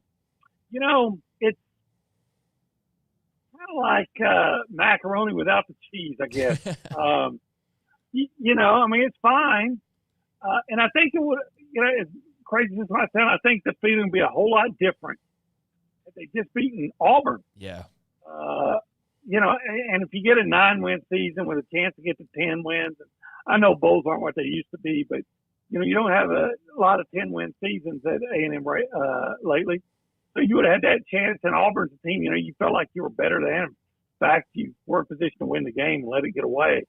I think that would have changed a lot. But as it is, it's one of those things where everybody says, if you told me before the beginning of the year that the A&M would finish 8-4 but have a chance to go to the SEC championship game as late as the last game of the year, people would have been really happy with it. But when at one point, you're in November and you're the only team in the SEC without a conference loss, and then you lose your last 3 conference games, it's like having a nice night at the casino and then losing big on your last hands, and you don't walk away with as much as you think you should have. So,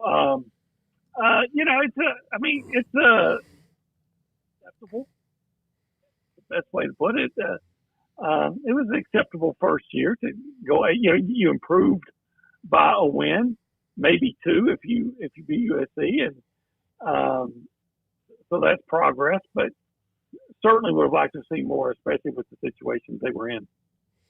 Olin, when it came to that wide receiver position, Noah Thomas obviously was a great discovery this year for them, a bit of a revelation, but really didn't get anything from anywhere else. What do you think the depth chart looks like? Is it Noah Thomas, Hudson, Bussey? Like, where do you put that right there? Yeah. Is there anybody else I'm leaving out there? Or?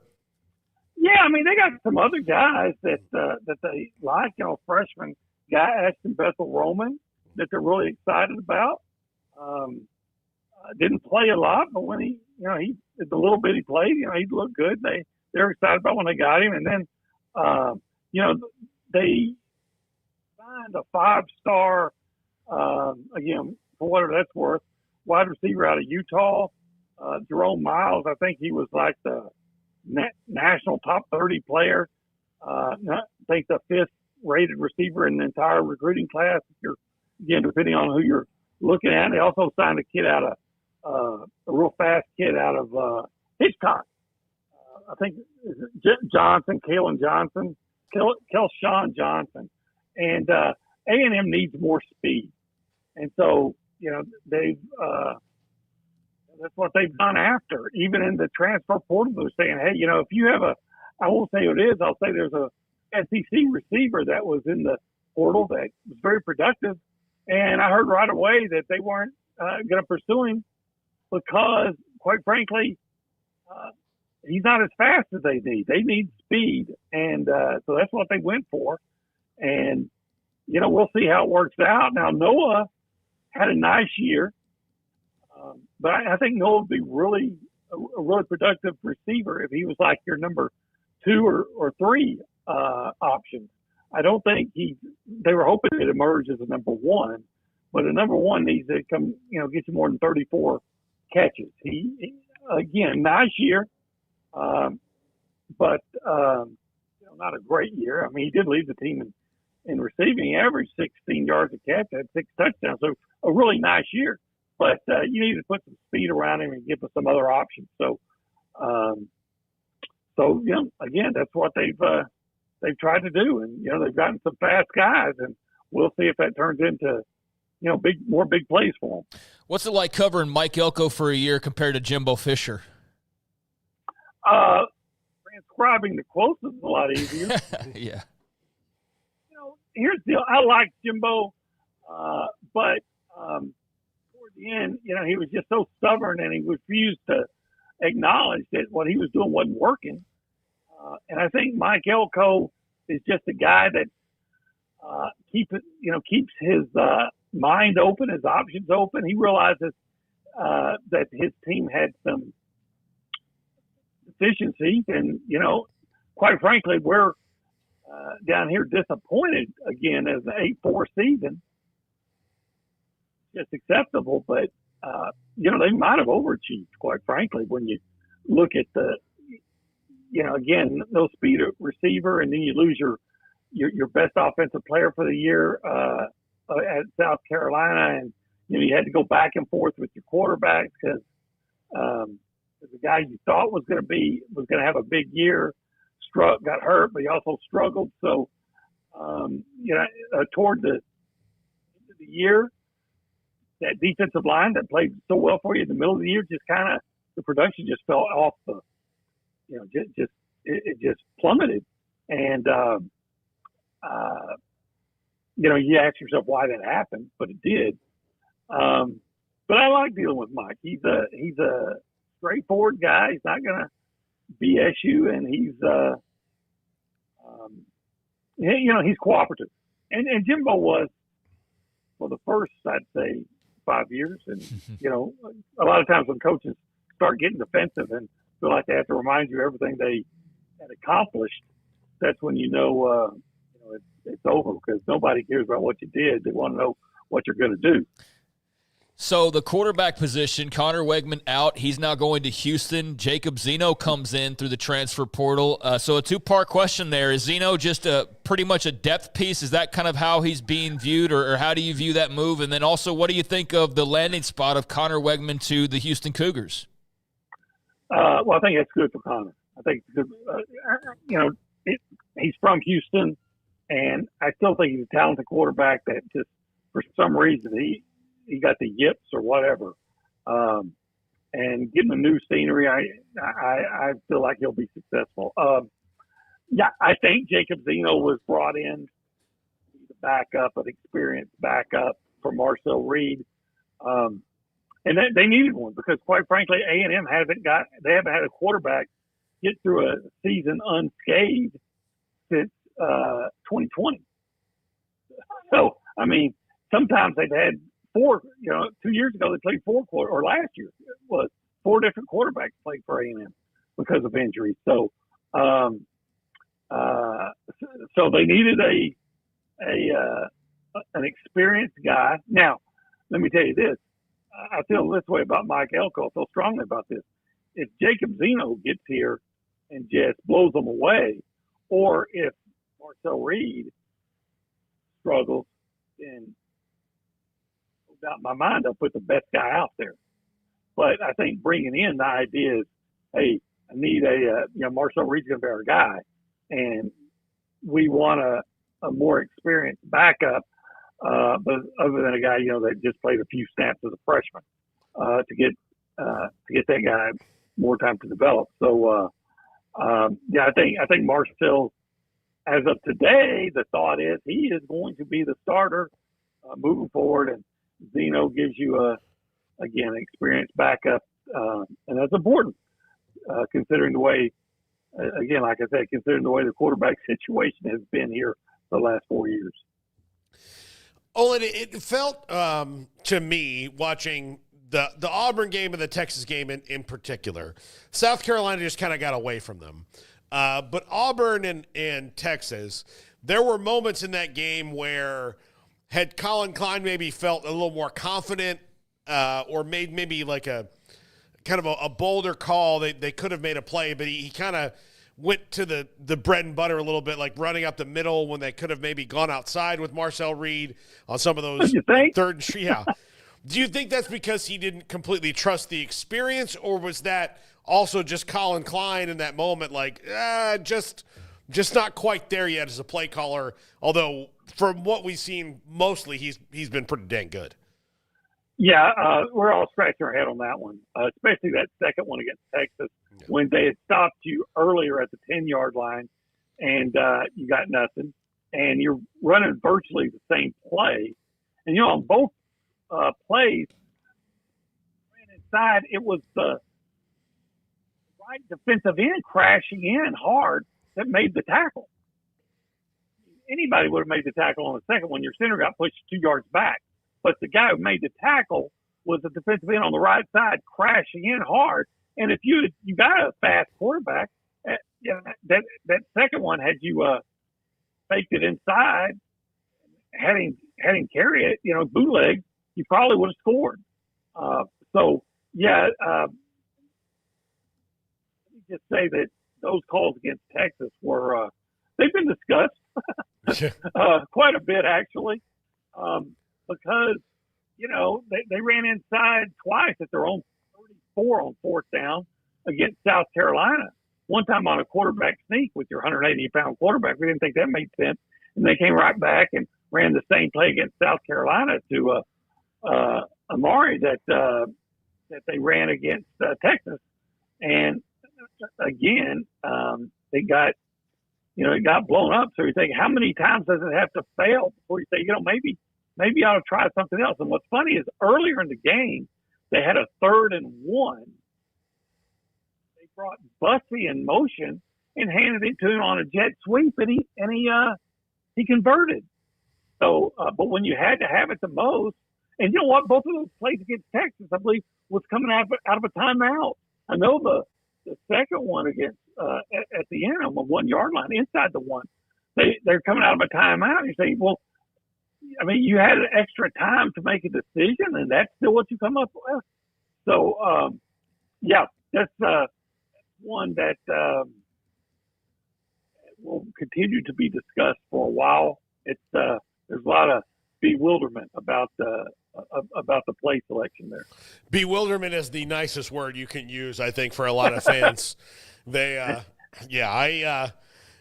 had a text chain going with my uncle and cousin who are not prone to foul language, but they were then. So I think had they done anything, hell, put a lineman back there. They did that against LSU last year. They put Martin Naboo back there, about 320 pounds, and let him run it, and he scored. I mentioned the Terry Bussey. Fake it and throw an alley-oop to he's 6'6". Just about, try the bootleg. And had it failed, okay, Texas is just better than you. But at least try something different. I think that's where a lot of the frustration came from here. There would have been frustration anyway had you done anything and not made it. But, we all know the definition of insanity is try to do same thing and expect different results. And I think everybody was, that just ratcheted up the frustration to ridiculous level. Yeah, absolutely. Olin Buchanan, TexAgs.com. Olin, thanks a lot. Always great to talk to you. All right. Enjoyed it, guys. See you. Olin Buchanan, TexAgs.com. And, and Craig, there's that was one of those things, I think, until A&M actually beats Texas, that will stick in their craw as fans forever, just the way that game ended. Because even though Texas kind of controlled the game, A&M they only gave up 17 points. They had a chance to score a couple times that could have at least made it more interesting than it was. Yeah, I mean, definitely could have made it more interesting than it was, but that offense was brutal, and Texas deserves some credit for that as well. But, yeah, to lose a 17-7 game is going to leave you feeling like you could have done a bit more and feel you wanting for more and feel you, with a bunch of plays in the red zone that you had early and late. A lot in the red zone, and, and leave you with the feeling of wishing you had, been able to play better in that game. And unfortunately, you got to wait a whole year and sit on that one. And you had all that build up to it. And I think that was the most disappointing part. It was a competitive game, but also never really felt like Texas was threatened. You know what I mean? I don't know. I never was in doubt that they were not going to win that game, even though it was so close. And the atmosphere and all of that was electric, and that was all well and good, but I know A&M fans don't want to hear about that. They want to just think about winning, and so unfortunately that was another black eye for them right after that Auburn loss that really had their season looking a lot different there by the end, with 3 out of the last 4 being losses, and especially the way you lost those couple of games. And now a bowl game that's actually a really good bowl game. I mean, your fans get to go to Las Vegas for at least a couple of days. You get to play USC, which, I don't know how strong they will be, but still it's a brand. It's probably going to be a pretty good turnout from people hopping over on a little short flight from Los Angeles or wherever else out west, and I think it'll be a great bowl atmosphere and a nice spot to be in. But yeah, you definitely feel like this season left you wanting a lot more by the end of it, because it was such a great run, and then that last month it just all sort of started falling apart. And if not for the gimme SEC late in the year, hey, let's get all of our teams bowl eligible or close to it type of game, it just means more bowls that they play late in the year. Yeah. If not for that New Mexico State game, that was all they had. That was all they had the last month of the season, was that win and then the 3 losses. So definitely a tale of not quite halves, but the tale of 2 seasons almost for them in a way. Of the first couple of months, awesome. The last month, not cool, not fun, and definitely need to be better than that.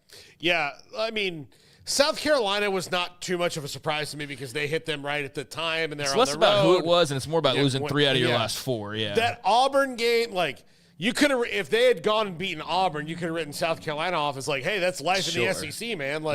Teams are good. You have a big win over LSU. You go. South Carolina's hitting their stride. You were just the team that was in their way. Could have been you, could have been anybody that week. But then you turn around and lose to a 5-7 team like Auburn, whose quarterback was so bad in every single game of his entire college career. Not just this wasn't he's been in a rough patch.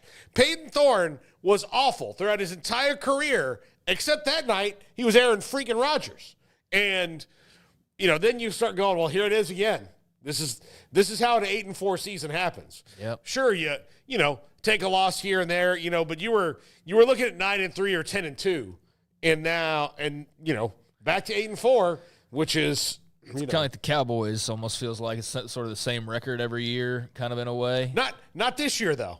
No, not this year. This year it'll be worse. Yeah, this year it'll be worse. But I mean, they did have that run where it felt like they were kind of, 3 years in a row, 12 wins. So yeah, that's something to hang your hat on if you care about such things. Yeah, I mean, it's just kind of, but it becomes a status quo, and it's not as special without the big jewel there at the end. And for the Cowboys, it's just kind of spinning your wheels a little bit, and I think that's how A&M feels to a certain extent, of sort of spinning their wheels. And 8-4 again, and you want 9, you want 10, you want something a little bit more, but that wasn't to be because of that Auburn loss in particular. Yeah, that was a tough blow or tough pill to swallow, I should say.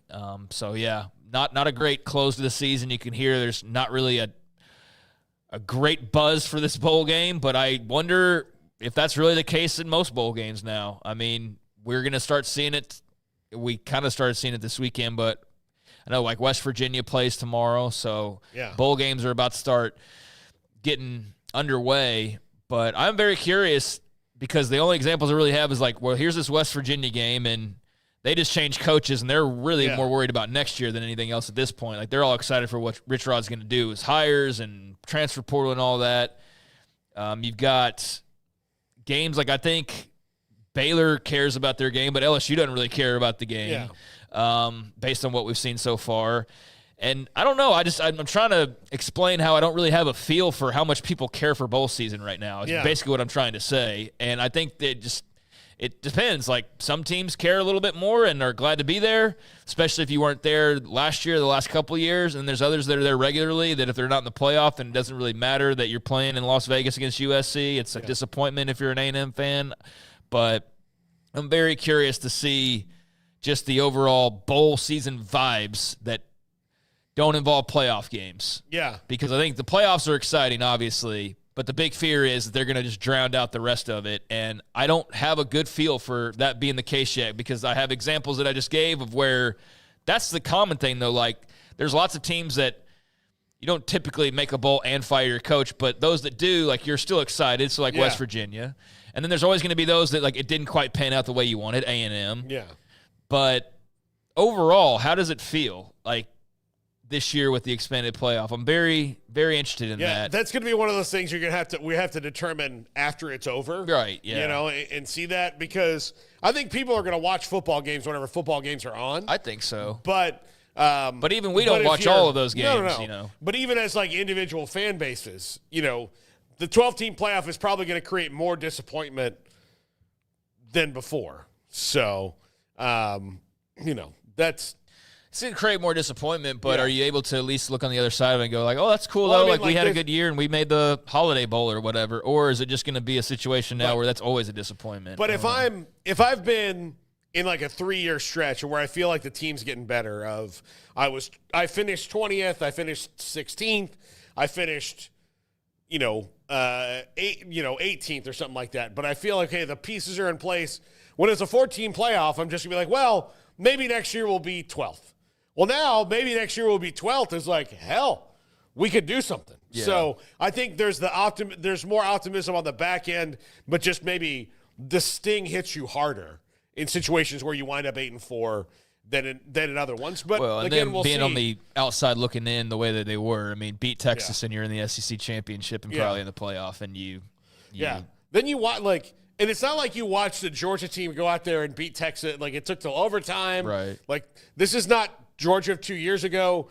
Very beatable Georgia team for anybody by Georgia standards, right? I mean, so anyway, when we come back, Matt Brown, Extra Points, joins us. We'll talk all things college football, including this Bo Pribula situation, which is not really more about him. It's more about the calendar and how can they fix it and make it better. We'll talk about that and other things. This is 365 Sports.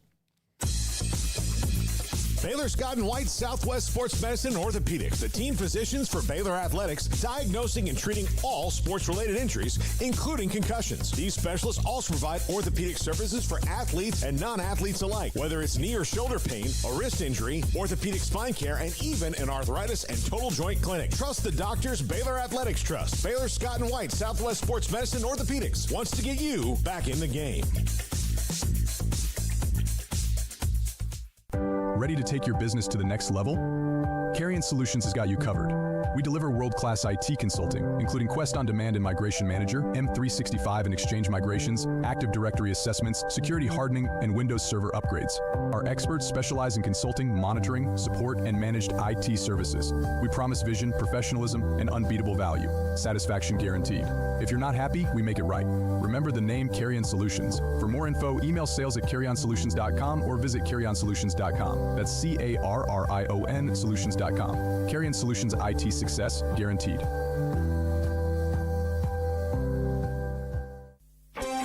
Developed by Startup Waco, a nonprofit organization, GXG is a program designed to support the entrepreneurial development of Baylor University student athletes through NIL activations. The program helps student athletes maximize their platforms and offers a comprehensive support system for them to create and grow new businesses that not only benefit themselves, but also uplift the local economy.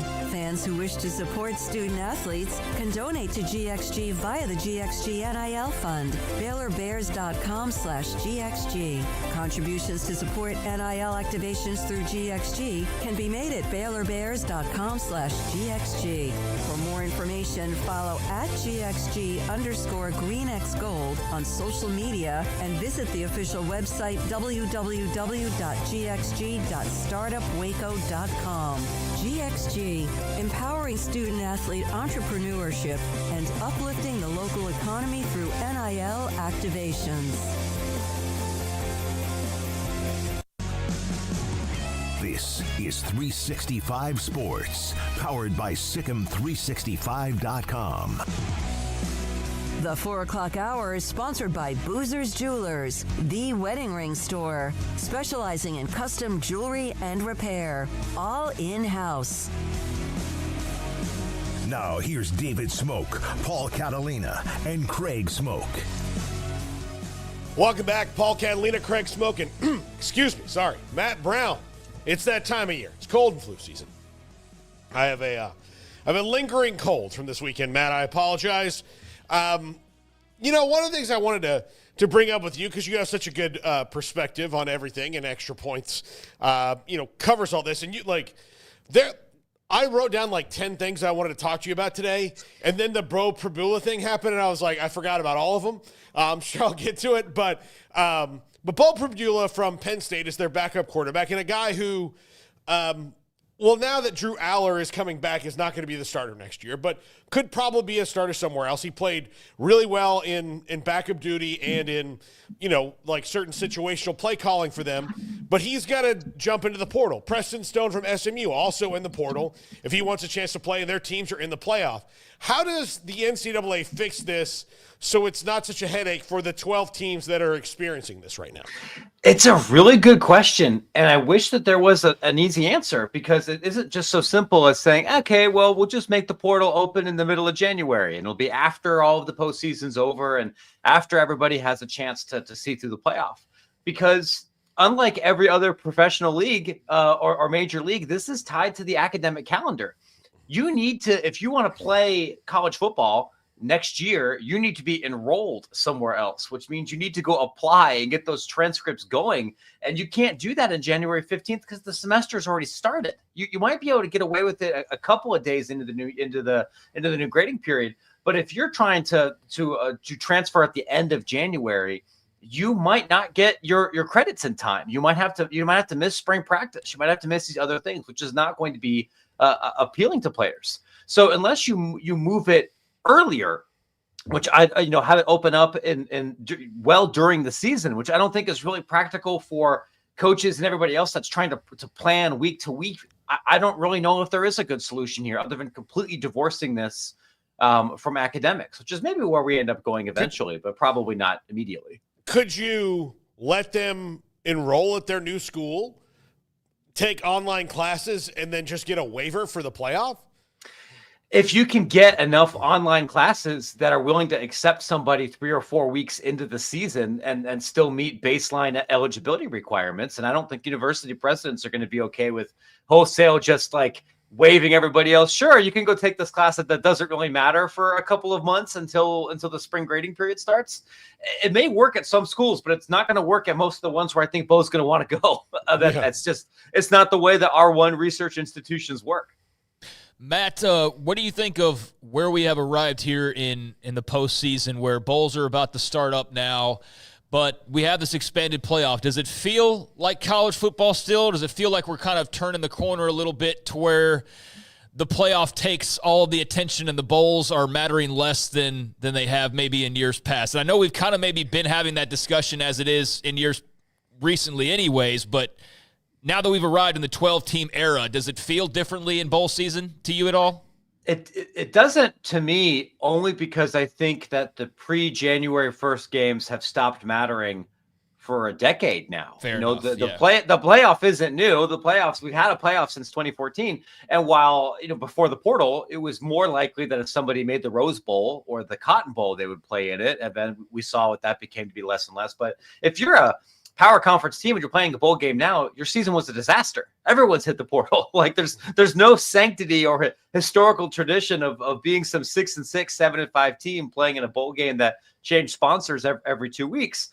The thing that I don't think a lot of fans always appreciate when they get angry about players or angry about bowl season not mattering very much is that it's kind of an open secret that it hasn't mattered for coaching staffs for a while, because you know who else is trying to look for another job, another landing spot right now? Assistant coaches and head coaches and operations staffers and GAs, and almost everybody in the building is kind of playing musical chairs right now. So no one is treating bowl prep for a game that's being played on December 22nd with the same rigor as a week 6 conference matchup or anything. And so if none of them can handle it, I think the real move is to legitimately do what the Pop-Tarts Bowl does, or the Cheez-It Bowl, or the Duke's Mayo Bowl. If you want people to care about you, you just have to get extremely stupid, because the history and the inertia that carried you for the last 60 years, it's not there anymore. You can't take this stuff seriously. What are your thoughts on the kind of run it back theme of the coaching carousel this last week? It might be changing now, right? With Wake Forest just got an opening, 90 minutes ago? Yeah. There may be a couple of other power positions that end up opening up over the next couple of weeks. What I think you are kind of seeing between what places opened up, who those places hired, and even I think earlier today and the past couple of days with coaches being willing to donate some of their salary or give it back, is that schools realize that in the revenue sharing era and in the NIL, the major big budget NIL era, few places have the boosters that could swallow a $30 million plus buyout and fork over $14 million next year for the team's budget for the payroll and everything else that comes with it. Eventually, there's a limit. And I think now we're seeing it, where some guys that probably would have been fired in 2021, 2022, I think it makes sense for the school to realize, hey, if we wait 2 years or we wait 18 months, this buyout becomes much more manageable. Let's see what he does with actual good players, or let's see what he does with a more competitive budget, and just trying to do it that way, which ultimately I think makes sense. Virtually anybody that spends any amount of time looking through college sports budgets or the finance behind the sport would tell you unquestionably college football head coaches and assistant coaches are overpaid. And the only reason that you pay $1 million to a strength coach and $1.2 million to a running backs coach is because you're not paying the labor. Now that you're paying the labor, you're going to begin to see a redistribution of money away from head and assistant coaches and away from their buyouts to team payrolls. What do you think about Bill Bellichick and what he's trying to do at North Carolina, which is redo the whole way that everything's done? Yeah, this is a good question. I'm interested in what you guys think about this too, or your listeners, because the idea of a college saying, all right, we're going to go really heavy into NFL experience. We're going to have a different, coaching leadership model that's going to really mirror the org chart that you see in the NFL. And our whole pitch is that we know what it takes to get to the NFL, and we're going to help players get there. That's not a new pitch. That was Herm Edwards at Arizona State. Like I saved all of the headlines. We get that a couple of times a decade. It usually doesn't work. But those guys are not Bill Bellichick, who's forgotten more about punt coverage than any of us will ever know about football. Part of what I think is curious here is I think that there's some quote, I think it was from Matt Hayes or from a couple other reporters about guys, North Carolina is going to have a $20 million NIL budget. And now they've got Dr. Brain as their head coach. Like, they're going to be unstoppable. Guys, everyone in the ACC is going to have a $20 million NIL budget. That's called the house settlement. Everyone in the league's opting in. Yeah. Everyone in the league is going to be funding that nearly to the fullest capacity. So that's not an overwhelming game changer anymore. Wake Forest is going to have almost that same amount of money. I think it's a very interesting question to kind of see here how trying to double down on we know the NFL works in a world without salary caps, without a collective bargaining agreement, without any kind of roster rules whatsoever. Maybe it'll work because Belichick's a genius, but what works for 28-year-old professionals and what works for 20-year-old students who don't have a fully developed prefrontal cortex is a very different thing. And there's a reason it typically doesn't work so well going from the NFL to college. Matt, do you, I think it's going to be one of those things. It's a home run or a loud out. right? Yeah. Like it's going to either revolutionize the way things are done, or they're going to be like, well, we'll strip this idea for parts. Maybe we need to have a general manager that's talent acquisition and separate that from the coaching staff altogether. But other than that, in 3 years, I know that like things can move faster, but this is also a football program that for the better part of its history has been the other sport at that school. Yeah. Yeah. I mean, if we were to sit here and make a list of like the sleeping giant program, so it's with this brand and this geography and these resources, this should be so much better than they are. Like this is right up there. It's right up there with Maryland and Arizona State, and sleeping giants typically stay asleep for good reasons. This is not an SEC booster football culture.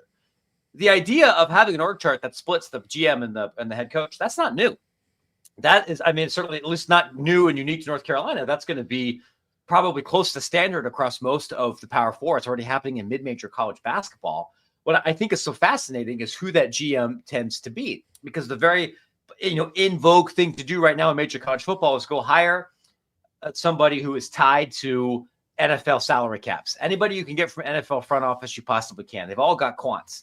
But that job is extremely different in the pros than it is in college. And I don't necessarily know if that framework translates the same way as maybe bringing in somebody from the legal world or the entertainment world, or maybe even another coach.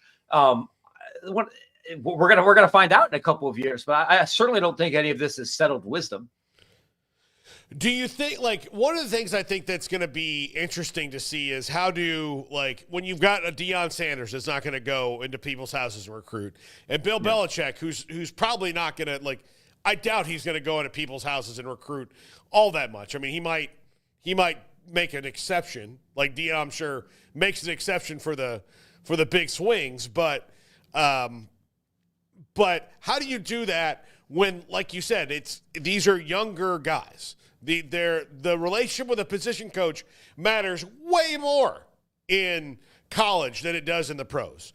If I'm about to sign with the Lions, I probably like the position coach that I'm going to go sign with, but it's not really a deal breaker most of the time.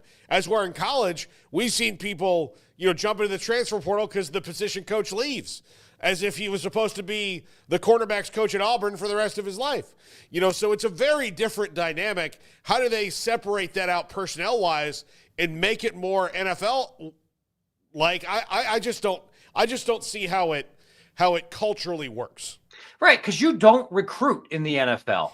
Yeah. You have signed people to contracts, and they are typically multi-year contracts, and so there's not as much attrition from season to season. And then you go out and you hire people. You have free agency, and that tends to be a much more transactional experience. It's not so much like, hey, I'm signing with the Lions because I fell in love with the coaching staff, and I grew up in suburban Wayne County, and the powder blue means so much to me here. No, it's because they're paying me the most money, or I'm getting the most playing time, or it meets my professional goals. And you can do that in college to some extent, but I think we're already seeing some data that shows the limitations of trying to completely rebuild your team in the transfer portal. It can work once. It's very difficult to work more than once. I think Florida State's a good example here. I would imagine Indiana is going to regress significantly next season. James Madison did this season. It worked this year for Arizona State, might not work the next year. That's not typically how you build a program. But the other interesting thing about all this is that Bill Belichick isn't there to build a program. We've seen his contract buyout. The guy could leave after 1 year. If somebody else in the NFL decides to give him another chance, he's going to be gone. Man's 73 years old. He might just wake up and decide, like, I'm not doing this anymore. I'd like to sleep in past 4 o'clock in the morning and be done. So you could also have somebody who's now incentivized to take a very high risk, high reward roster construction strategy, knowing that if it doesn't work out, he's probably not going to be there. And if it does work out, maybe that's a trade Carolina fans would be happy to make. All right, the CFP is this weekend. We're at the jumping off point.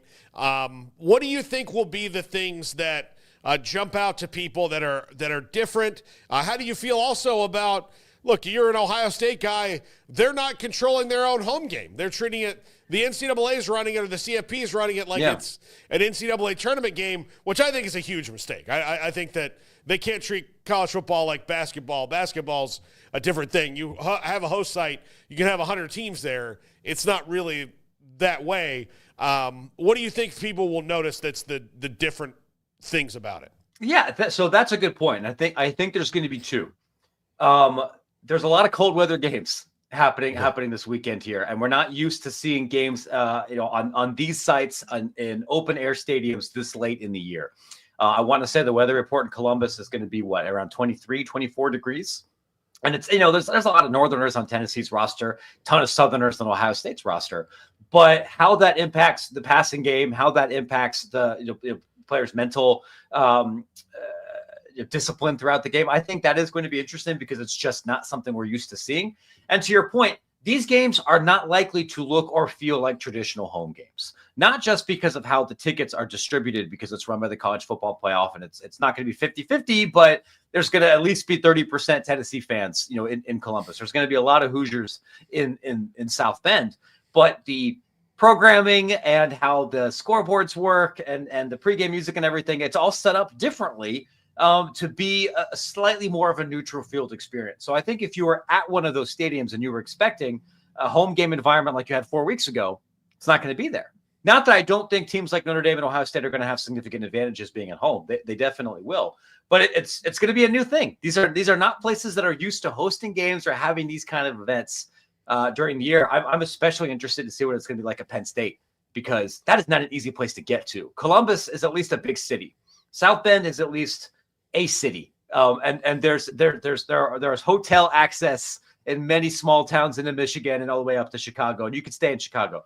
State College is in the middle of nowhere, and if I wanted to go to that game, brother, I'd start driving now. Yeah, I can't wait to see it, Matt. I'm very excited. What do you think about them? Like, do you have any predictions on the matchups? I like Indiana to make a real game of it against Notre Dame. I think Indiana's offense is positioned to still give good defenses a real run for their money. They're uncomfortable to play against. The Ohio State game was on paper was a blowout. I don't think it was really as bad as the final score indicated. You had like a defensive touchdown and some other kind of craziness happen. I think that should be a close game for more than Notre Dame is comfortable with, given their long history again with Indiana. And obviously, the biggest game is the Ohio State Tennessee game, because if Ohio State loses, especially badly, regardless of what Ross Bjork does, I think Ohio State fans might perform a citizen's arrest on Ryan Day. I just psychologically, you almost don't see how that can continue. And it's kind of a weird matchup because Ohio State, I think, is going to struggle to run the ball against Tennessee. That their offensive line is extremely beat up.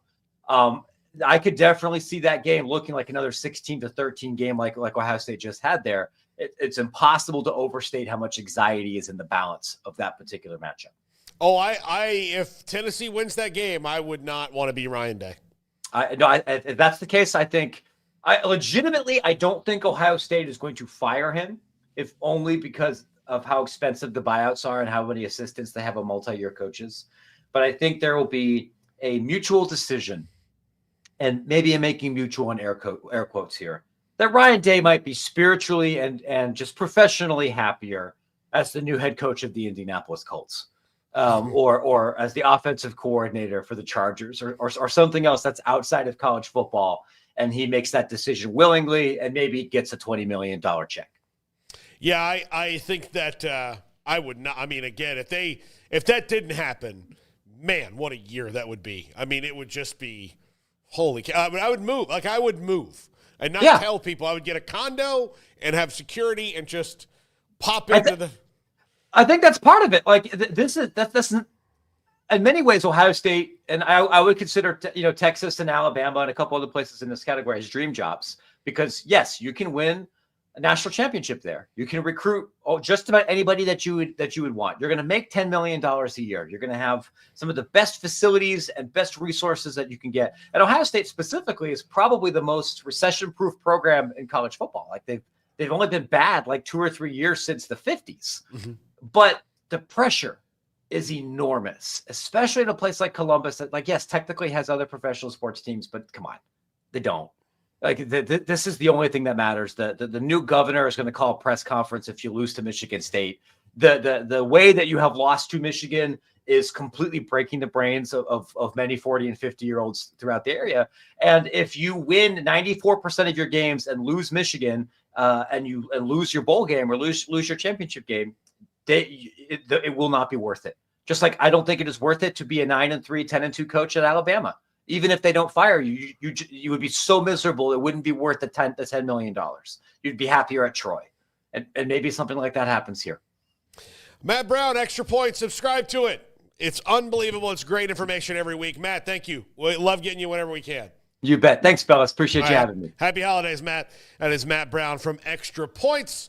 When we come back, want to do a little bit on the transfer portal, then we're going to talk to Phil Bennett, the one, the only, the incomparable Phil Bennett. Comes up next. This is 365 Sports.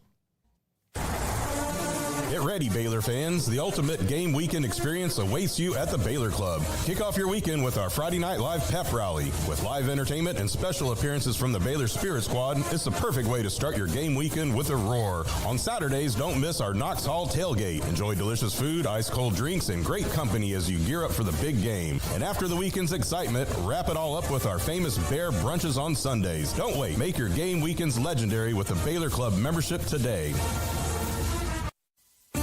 There are 26 letters in the alphabet, over 600,000 words in the dictionary, and just 3 of them said together can change everything.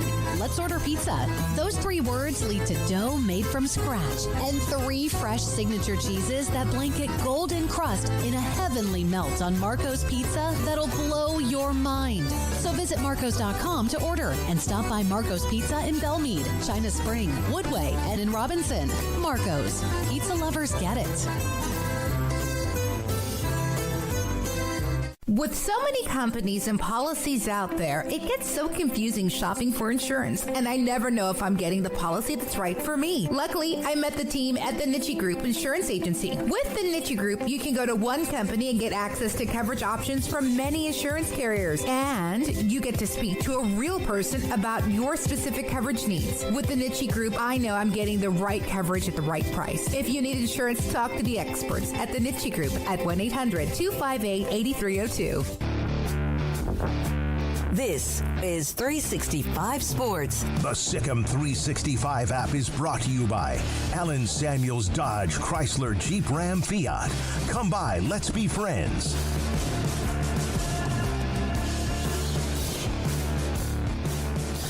Welcome back, Paul Catalina and Craig Smoak, and a little bit more transfer portal news.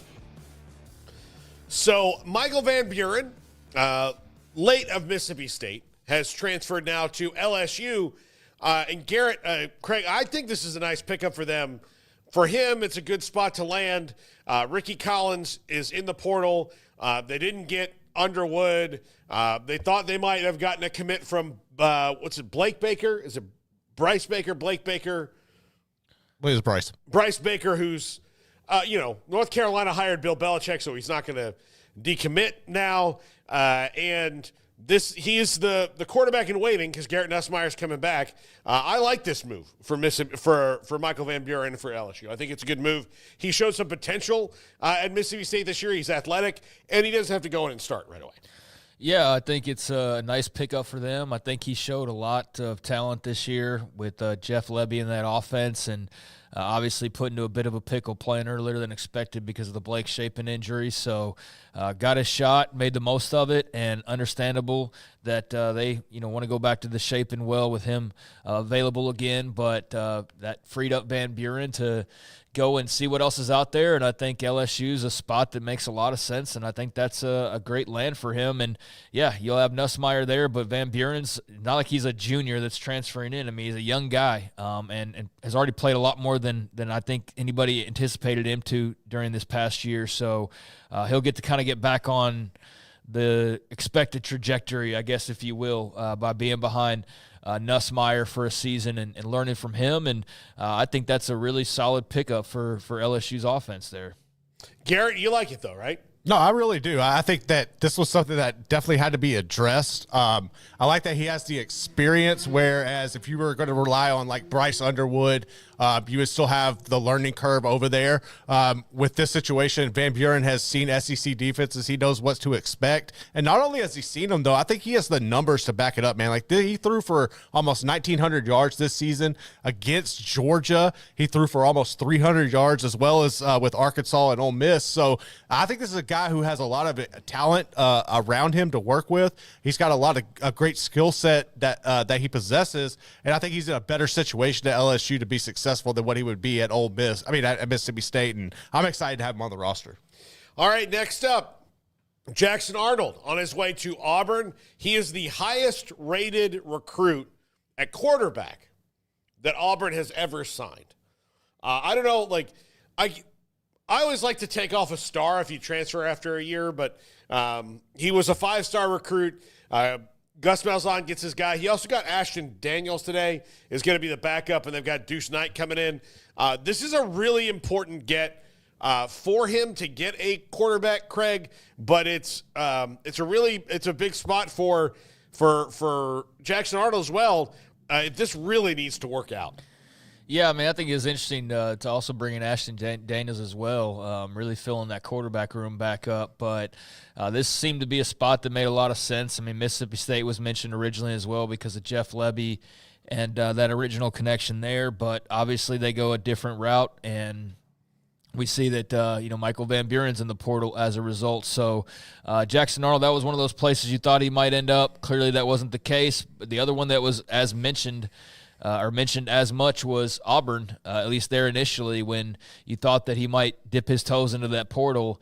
And sure enough, that was a good conclusion, because here he is in less than, 2 weeks' time. He's heading to the Plains to go play for Hugh Freeze. So I think on paper, that's an excellent pickup for them. They ought to have a nice, robust quarterback room, and definitely no excuses in that regard after not having the best quarterback room this past year, fair to say. So I think they've upgraded on paper in that way. But as far as Jackson Arnold's actual play, I'm very curious to see how well he plays next season with different coaching and a different setting, a different uniform on, because at Oklahoma, you saw flashes here and there. You also saw a guy that would take off and run a lot when he probably needed to have a little bit more patience in some cases, but also had to take off and run a lot because he didn't have receivers that could get open or guys that could block for him.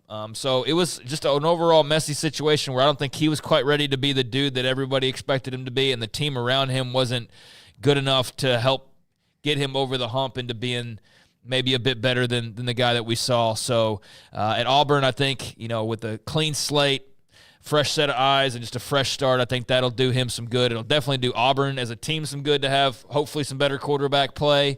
And for Oklahoma, I mean, we'll see what happens with the John Mateer. I know Hawkins already announced he's coming back, but I know they're not done as far as quarterback goes. But, yeah, I mean, I wish it would have worked out differently because he was such a highly heralded player, so highly thought of. But that's the nature of the game, and so I wish him the best of luck, except for when he plays Oklahoma. But we'll see if he's able to live up to that ranking now and be that guy that so many of the high school, analysts and recruiting analysts thought that he will be, or thought that he can be. Yeah, absolutely. He's got Cam Coleman there. That's a big deal. While we're on the portal, I know we got one coming up, but something that just came down, Josiah Trotter is transferring to Mizzou, so he's found his home. Okay. All right. Well, good for him. Yeah, Cam Coleman, just real quick, I mean, he's a stud. He's a star. He's a guy that's going to be a fun target for Jackson Arnold and whoever else in that quarterback room.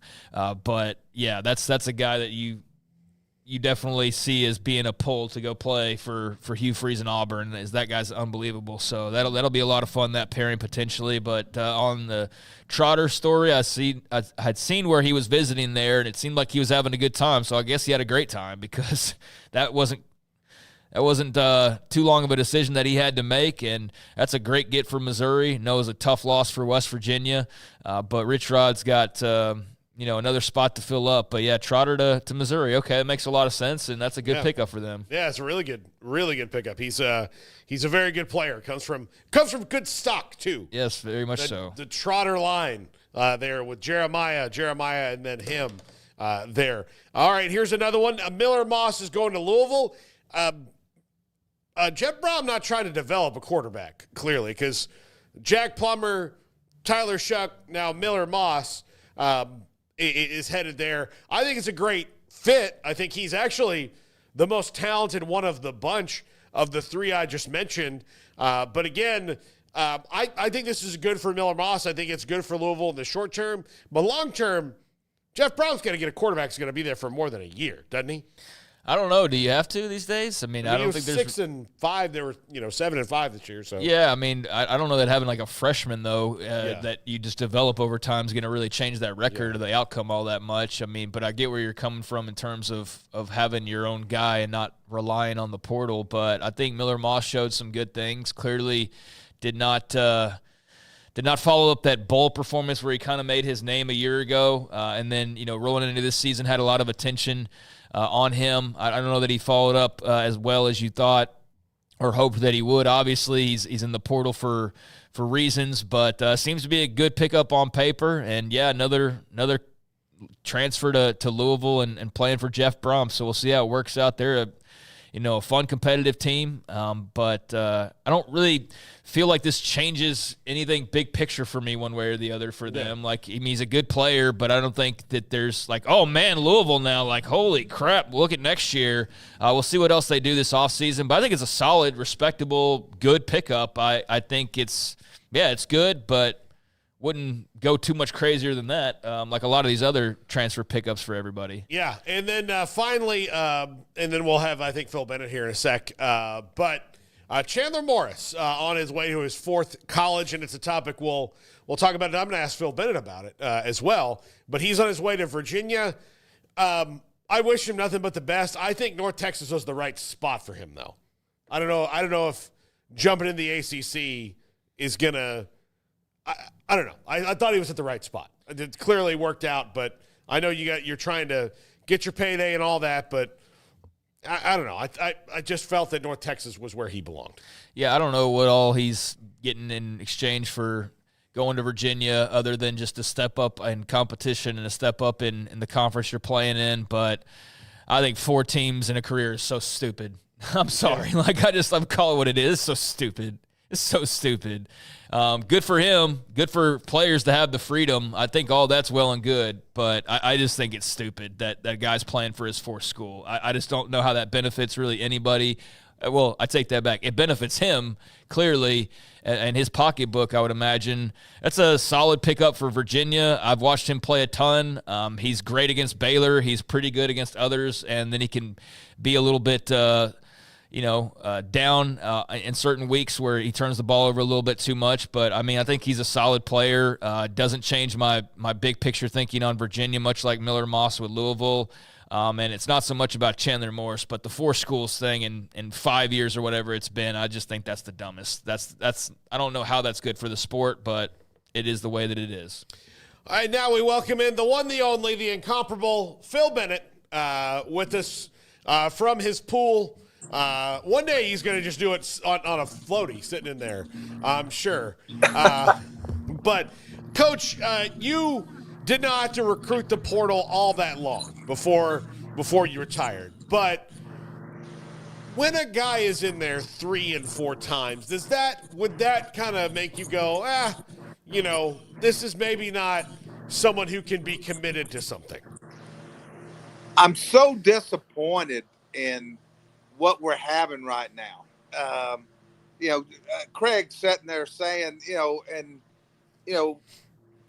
Chad Morris has been involved in high school and college football for many years, and his son's been around it.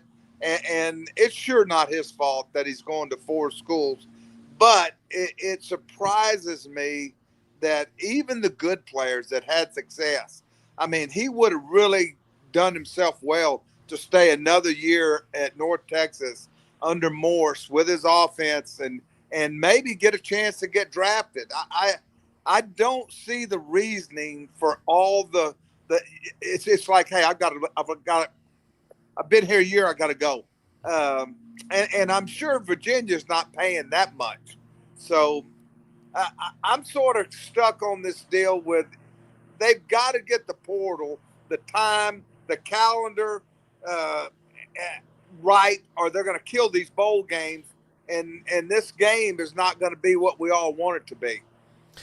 Coach, does it feel like the non-playoff bowl games have kind of been bordering on death now for a while? I mean, I don't know what it was like for you there towards the end playing in the postseason. I remember when it was a big deal, and we just had a guest on who's basically like, I mean, he's being truthful about it, but it's kind of like, well, it's sort of been this way for a few years now where they're not what they used to be. Do you get that sense as well? And is that the sense that you get from coaches of it's not as much an adventure and a big reward as it is just another game, so to speak, at the end of the year?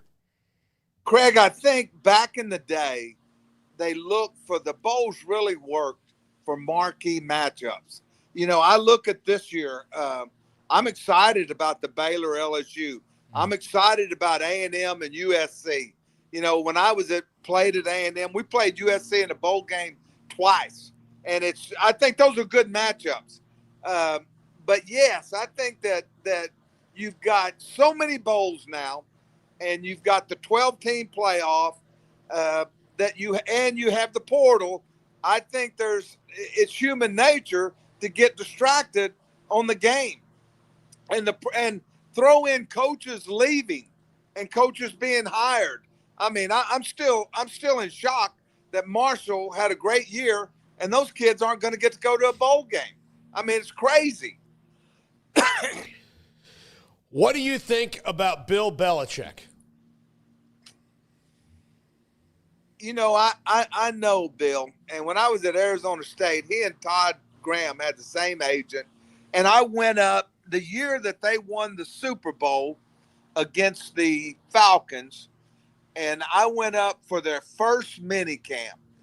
Myself and Billy Napier went up there to visit with him. He let us come in, and I still remember the first team meeting from a Super Bowl champion team that they came back from like 28-3 against Atlanta Falcons, and he tore Tom Brady up. In the first meeting, he said, you know, we were behind because Tom played with his head, and I'm thinking, is this a joke? But he's an interesting guy. I got to talk in a very casual setting with him. We had dinner with him and his girlfriend at the time. He's not a big talker. It's going to be interesting. He's got Michael Lombardi, who I think orchestrated this whole thing. That's sort of going to be his valet and run this thing. It's going to be interesting. It really is. I don't think the AD was on board with it. I think this was done by a board of trustees and the chancellor. So it's going to be interesting. How many text messages did you get from coaching pals when that news dropped, and how shocked were people with that whole story? It's it's one of those things, Craig, that if somebody told you, you'd say, hey, is today the April 1st? Is today April Fool's Day? You just can't rationalize why I don't know, how many games does he have? 17 games away from Don Shula. And I think there's some point. A friend of mine told me something. A friend of mine that's very high up in the NFL team, he told me, he said, Phil, he wasn't going to get hired in the NFL. Right. It had passed him by. People didn't want a guy that constantly dictated everything and had total control. They're more interested in the younger guys that the general managers say, hey, this is your team. This is your players. This is how we do it. And said that he was going to get passed by, and they think he knew it. Yeah, that makes some sense. Yeah, that there weren't opportunities there. So if you want to keep coaching, where else do you go? You go to the college ranks, and that makes a lot of sense. That's going to be very interesting to see. In terms of other coaching moves, do you cross paths with Rich Rodriguez much? I was just wondering your thoughts on him heading back to West Virginia. And there's a lot of excitement. There's also a lot of trepidation, as you might imagine, just because of how it ended the first time around. But he's a Mountaineer guy through and through. And your thoughts on him going back home?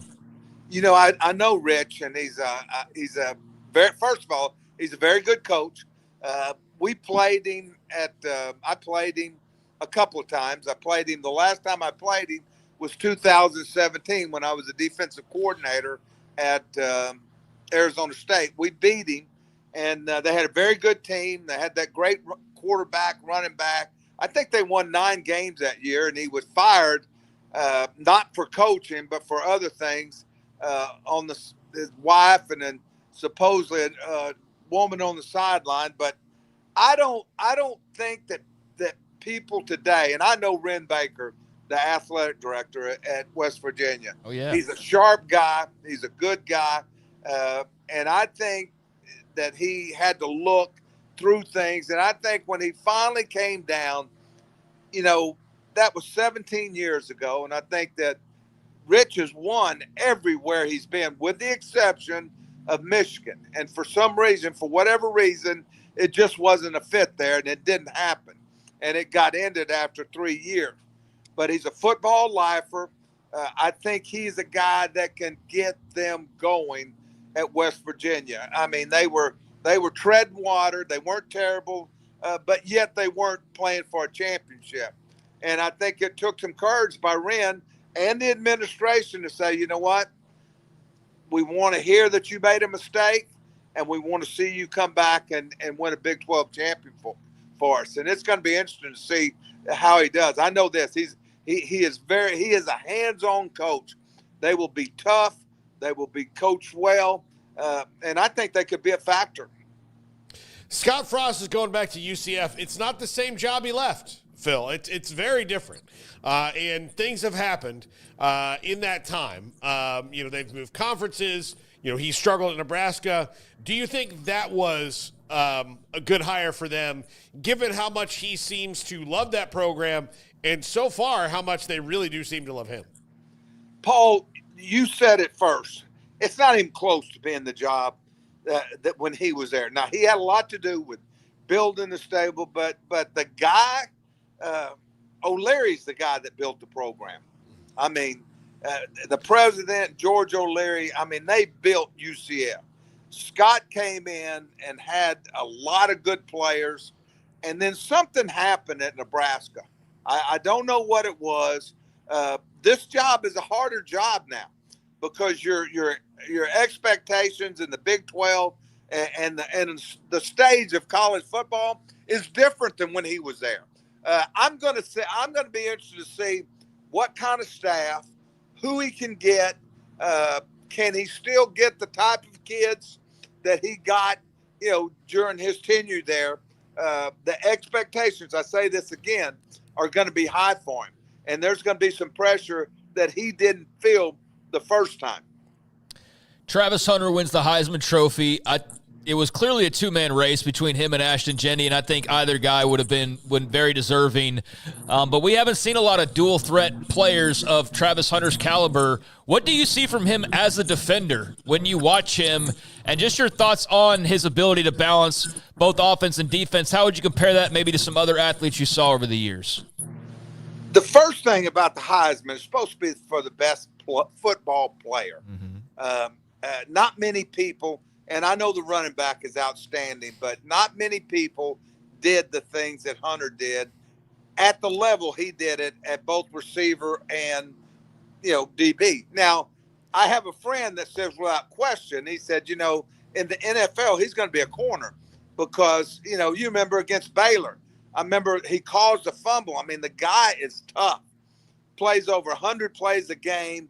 And I think he'll end up being one of those all-pro cornerbacks. You can find receivers, but finding corners is hard. And I think the mentality of the way he plays is going to make him a very high draft pick. Okay, Coach, we've got the playoff this weekend. There are some very interesting matchups. Clemson at Texas, to me, is very intriguing just on the fact that Quinn Ewers and Kate Klubnik will be playing each other again after all that time. QBs. Yeah. But Texas does not let you run the ball. Like they're almost fine with you doing anything else. Like if they just don't let you run the ball, and that's where Clemson's bread and butter is. Phil Moffitt, their starting running back, is banged up.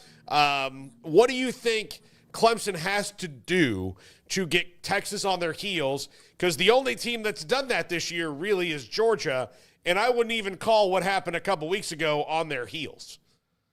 I think that Clemson came out on fire against SMU, and SMU had two coverage breakdowns that immediately was 14-0.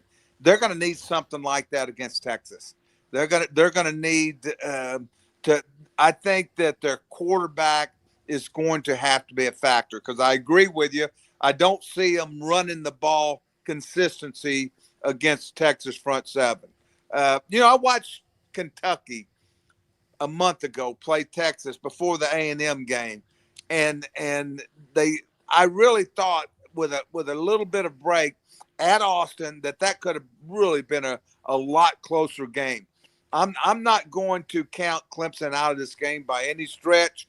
I don't think that Ewan, since he's been hurt, has come back and played particularly well. It's going to be interesting, how it starts for them to have a chance. I think they're going to have to play well early and make it a full 4-quarter game. What do you think about Tennessee and Ohio State? I like Ohio State for one reason. They've got a lot to prove. I think that Coach Kelly, their offensive coordinator, and they will have. I think they'll be a different team. People don't realize Michigan was good all year on defense. Texas did a good job against them, but they're good players. They had a bad day, and I just think they're more physical than Tennessee. I'm concerned about Tennessee's. I think Tennessee's quarterback has to really be hot and be a factor in the game. He's been hit or miss. They've had a nice season, but I don't think they've been dominant like they've been a couple of years ago when they beat Clemson or somebody in one of those Florida Bowls. So I think Ohio State will win that game. Indiana and Notre Dame is going to be cold, Phil. It's going to be cold. They'll be ready for it. I'm sure it's going to look awesome on TV. Can Indiana score enough points on Notre Dame's defense, which is absolutely fantastic? The first thing that you said, it's probably going to be a low-scoring game. Yeah. Now, Kurt Cignetti has sort of become a media darling about his Google me statements, and nobody anticipated us here. He'll have them ready to play, because I think their quarterback, O'Rourke, is a good player. Their running back is back. It's going to be interesting, whether, the quarterback, Leonard, has gotten better and better. But you can't ever, people say, oh, Indiana doesn't have a chance. Well, what kind of chance did Northern Illinois have? So, it's going to be interesting, but I think that could be a very good game. Does SMU know what they're getting into when they go to Happy Valley?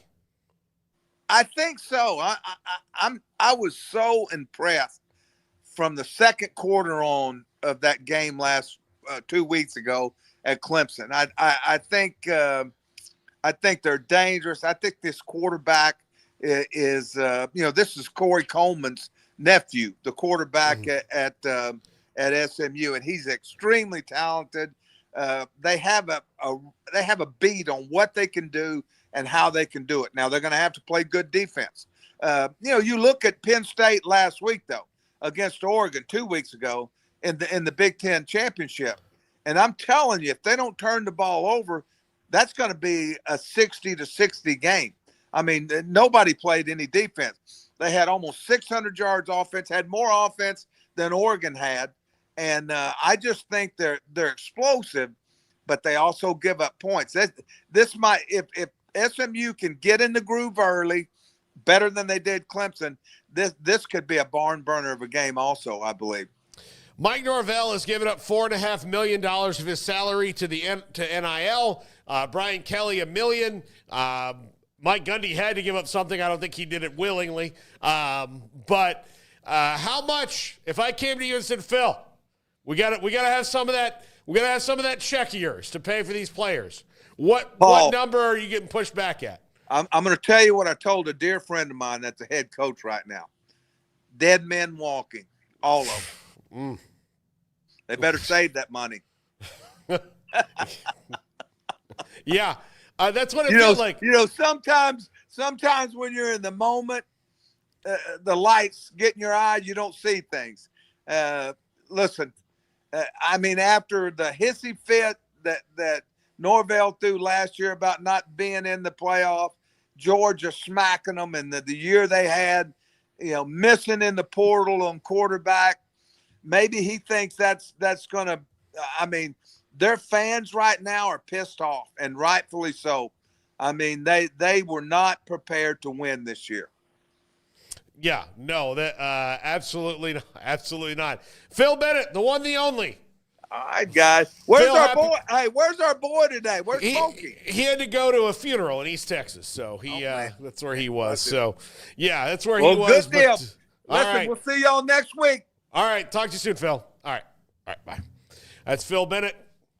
I think he answered that. Craig. Yeah, he did. Craig, how much money would you give back if they asked? None. Yeah.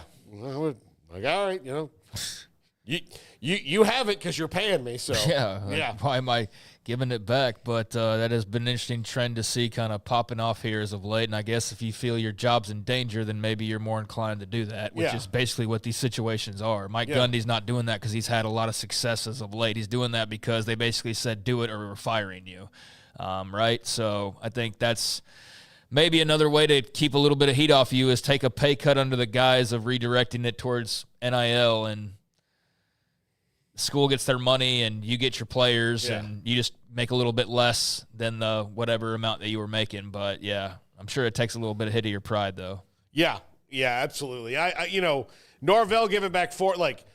I don't know how much Gundy's given back, but that's part of his whole thing. Norvell giving up $4.5 million, which is essentially a lot of money. That's essentially half of his salary, maybe a little bit less.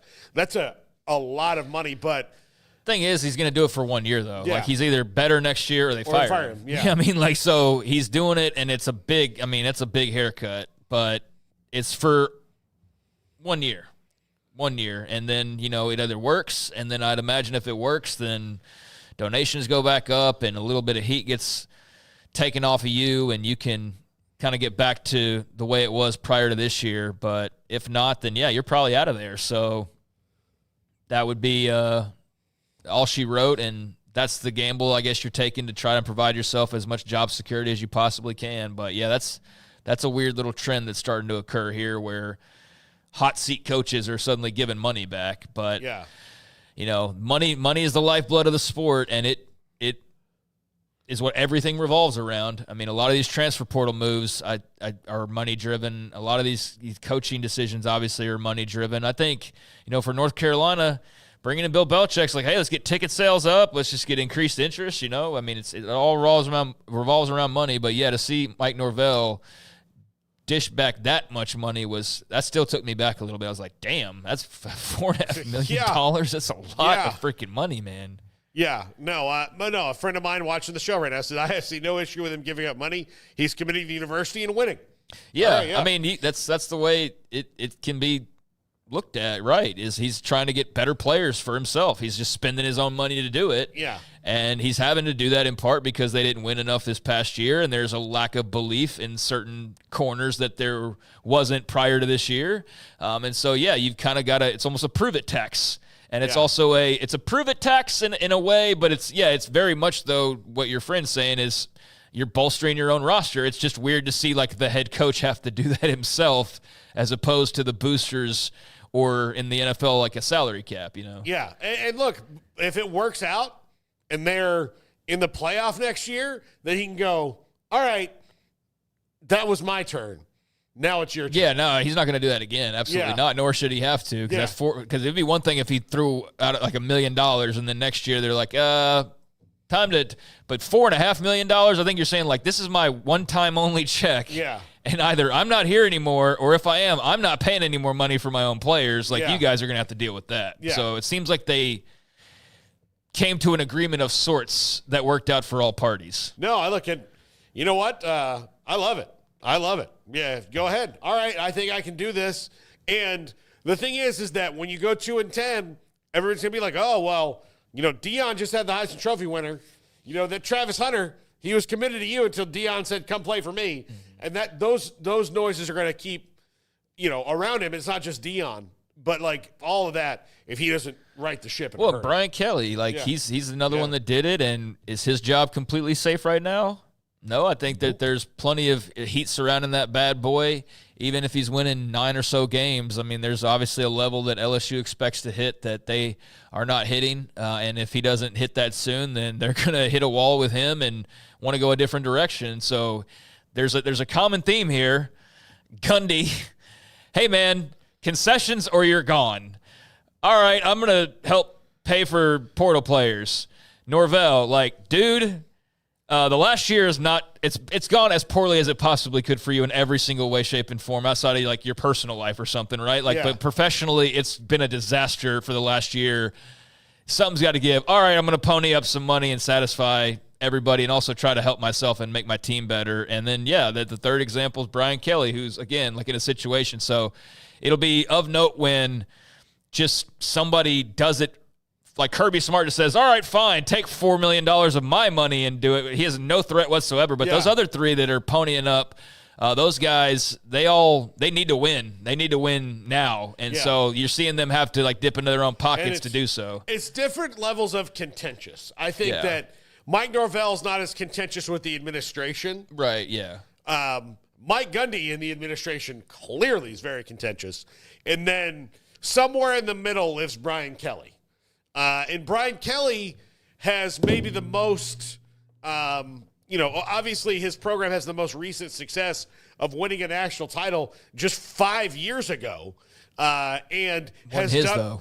What? Wasn't his, though. It wasn't his, but the thing is that Saban won one, Les won one, Edo won one.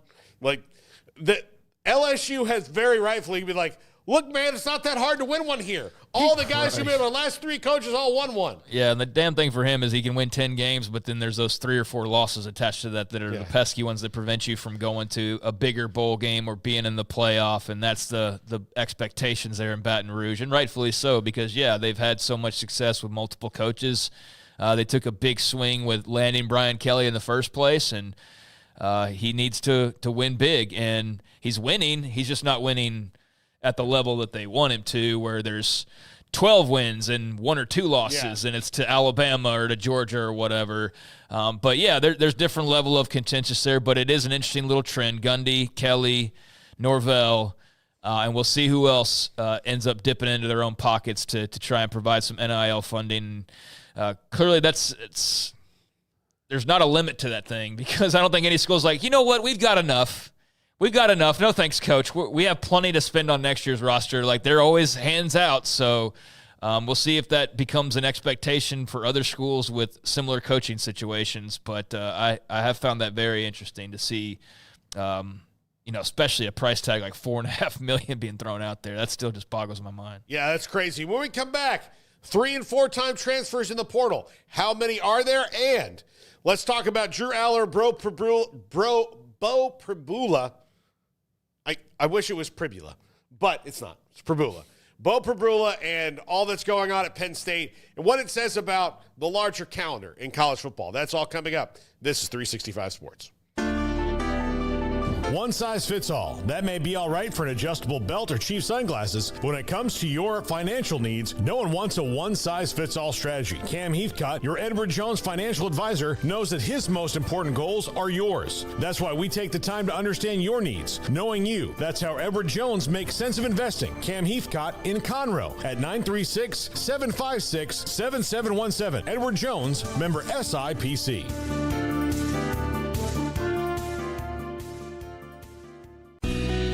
Camille Johnson Realtors guide you seamlessly through the process of buying your dream home or selling your current one. Commercial, farm and ranch, or residential, Camille Johnson Realtors can smoothly and successfully lead you through any transaction. With a team of 28 experienced agents who are excited about serving you, Camille Johnson Realtors services the entire greater Waco area. If you're in the market to buy or sell, contact Camille Johnson Realtors, 104 Midway Center in Woodway, or find them online at www.camillejohnson.com. Camille Johnson Realtors, elegant, charming, warm. Welcome home.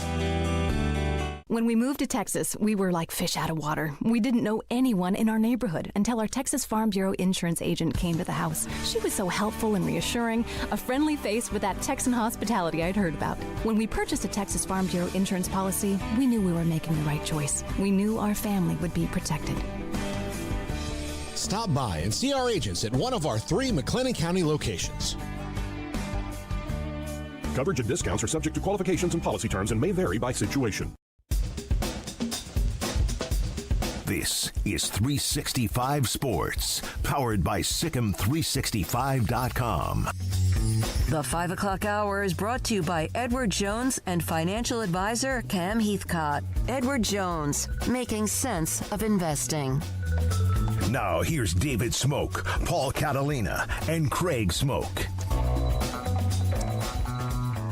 Craig, we did not get to talk about this on Friday's show, but it was a really interesting stat. It's something we've heard Smokey ask like a million times, and it's a fair question. But there was really nobody who had done the numbers on it. But Max Olson did this, I think specifically for us, and not just his job as the chief portal columnist there at ESPN. But among the first 1,500 FBS scholarship players who've entered the portal, 31% are repeat transfers looking for their third or fourth school. More than half of them do not have their degree, and it's obviously a trend to watch with unlimited transfers as permitted. Yeah, that's not surprising, I don't think. I don't know what my expectation percentage-wise would have been for if you'd asked me that question of what do you think this is. I don't know if I would have said 31% or not, but I'm not surprised that that's the case. And we just talked about Chandler Morris.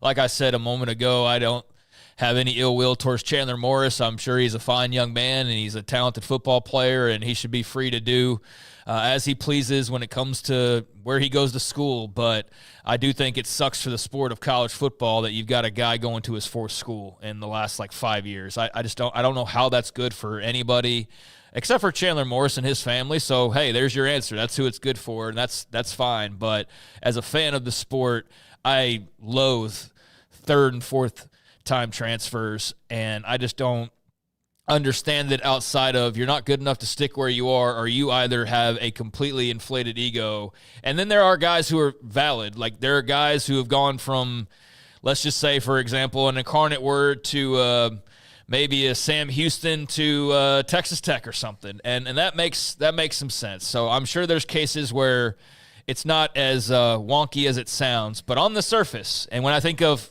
a poster boy like Chandler Morris, I'm just like, dude, just stop already. For the love of God, just stay somewhere and get your piece of paper and finish the job there. But now you're going to Virginia. Okay, fine, whatever. I'll tell you this, just based on how good Virginia's been for the last 20 years, I don't think Virginia helps you get to the league any more than North Texas, if that's his goal. Now, They might give him some more money right now, which I understand, but, I mean, he's fourth in the country in touchdown passes this year. That did not happen at OU. He was never really going to be the starter there. Right. He lost his job at TCU because of a cascading number of factors. One of them was kind of a chemistry thing. And then now you are in a spot where, hey, it's working out for you. I wouldn't roll the dice and go to Virginia if I were him. No, I mean, he had a really good year. He definitely had a good year. He was a bounce back for him, and I think he's using that momentum to go and land at a bigger place, and so that's understandable. I mean, you want to play in the ACC as opposed to being back in Denton for another season and and going through that schedule. You'd rather go play, I don't know who's on Virginia's schedule next year, but a Florida State or a Miami or a whoever on a more regular basis. I think we all can relate to that.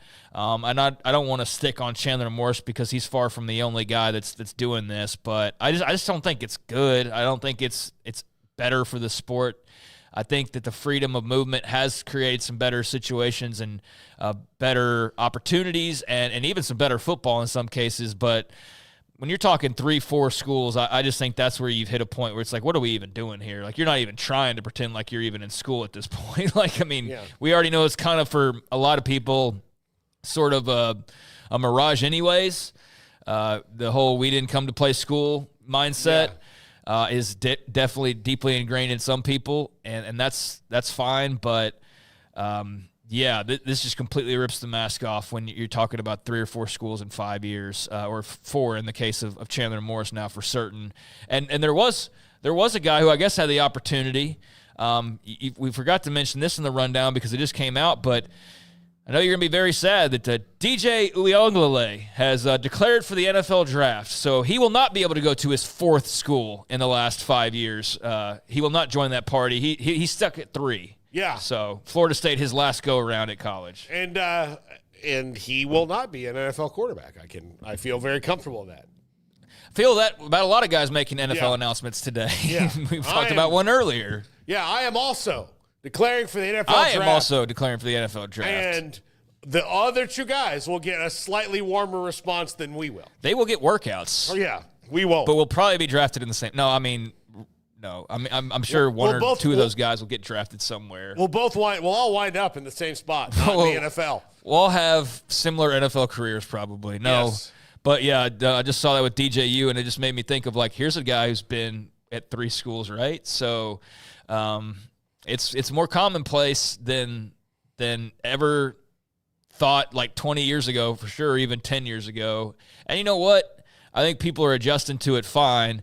It just doesn't mean we have to like it. And I am just being very vocal in the fact that I don't like seeing guys playing at 4 schools. I just think that's stupid. I think it's dumb for the sport, and it's a dumb sport anyways. I say that lovingly, and we love and embrace the dumb things about it, but you don't have to do that for everything, and so this is where I'm putting my foot down. I think this is stupid. I think it's stupid to see guys on 3 and 4 schools, but each situation, I guess, is unique and different, right? Yeah, there are, but I just think unless you are really desperate for a guy in a position, and I get that you can be, I don't want 4-year guys or 4 school guys. I want, I'll take a 2-school guy. I'll even take a 3-school guy if they're like Cam Ward. And that first school is Incarnate Word, and all of us in the coaching business missed on Cam Ward, right? That's what I'm like, well, you didn't know who this kid was. Well, he went out and showed out, and now it is. So and he's a good example of somebody where it worked out. And, he's runner-up, 3rd place finisher in the Heisman Trophy voting. And Miami had a really good year and fell just short of the playoff. So he's going to go off and be an NFL guy, and it's not going to hurt his stock at all that he went from Incarnate Word. And that's kind of what I brought up earlier. Yeah. But he took a step. And so Chandler Morris going from Oklahoma to TCU to North Texas and now to Virginia, I don't view that the same as you started out in Incarnate Word. Yes. You clearly were way, way, way too good to be playing there, respect to the Cardinals.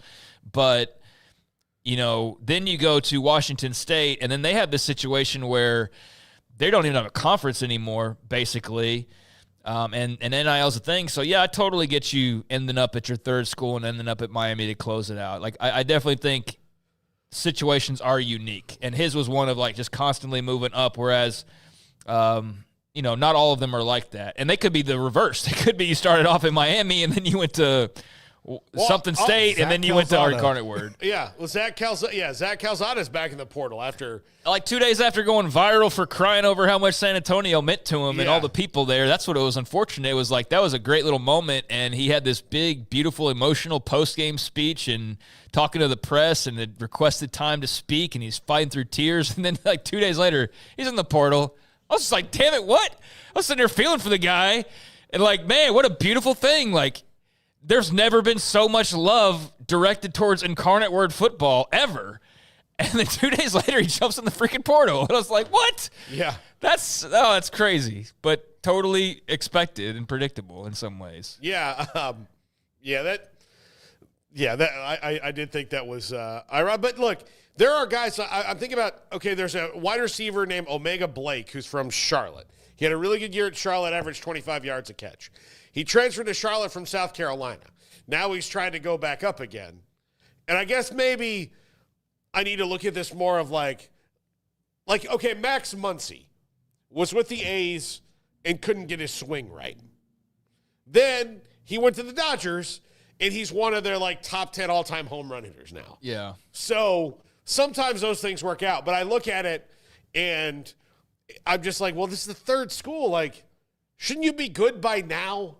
But sometimes that maybe he's overly cynical. Yeah, no, I mean, I think with Calzada, he's a guy who, I mean, obviously people felt like he was good to go there at A&M right from the outset, right? It was too much. It wasn't the right situation. Others he beat Bama. Were in the way. He did beat Bama, but, there's various reasons for why he then drops down a level. And then he has a really great year and has that big, very nice send-off with Incarnate Word and feels like he's capable of coming back to a higher level and showing what he's got. And that's why I don't want to just blanket statement everybody. I definitely think there's guys that are abusing the portal, and they just clearly don't know what the hell they're doing. But I do think there are others, like a Cam Ward and maybe a Chandler Morris or a DJU or whatever. That's just the kind of way that it is now. And it's a bit more – I remember when we were talking about transfers and there was a big back and forth about the portal and guys abusing it and all that. And I remember, for the most part, a lot of people like, well, going to 3 schools is going to be kind of rare. Like, that's going to be probably rare that ever happens. But, like, yeah, there's going to be more transfers. But I seem to remember there being a little pushback on like, well, there's not going to be guys going to like 4 and 5 schools. Yeah, there is. Yeah, there is. There's a lot of guys doing that. And they might just not always be the most notable, but we've named plenty of notable guys who are on schools 3 and 4. Yeah. So that's just the way it is now. And, it's what college football is going to be like until they find a way to kind of nip that in the bud. But it's definitely a unique time and curious to see how Chandler Morris works out there. I mean, I think that's a good pickup for Virginia. All the stuff we just said, like, I think that's a nice add to their quarterback room, and he's a very capable player and could be very good for them. I don't think he's going to be a guy that puts you over the top to win the ACC, but I think he can win you some games. So, you know what? Good luck to him. But if I had my own button to push on my version of college football, transfers would absolutely be allowed and much the same way they are, but the 4th school stuff, like, I just don't think that's good for anybody, really. Garrett, go ahead and play this from Jeff Traylor on the transfers, because this dovetails nicely into what's going on now. And the Bo, it's going to be kind of the Bo Prabula thing, but it's not really him. He just happens to be the guy that has to do this. But here's Jeff Traylor. I've said this and I mean this. This is not the kid's fault. This is the adult's fault. We're the ones that have messed this up. We got a football calendar going for playoffs, for bowls, that doesn't match up with an academic calendar. The classes end in December. They start again in January. The kids are the ones being caught in the middle of all this stuff. So you have 2 things working against each other. You have an academic calendar, you got football season we all want finished. And everybody gets mad at kids, and the kids are in a bad spot.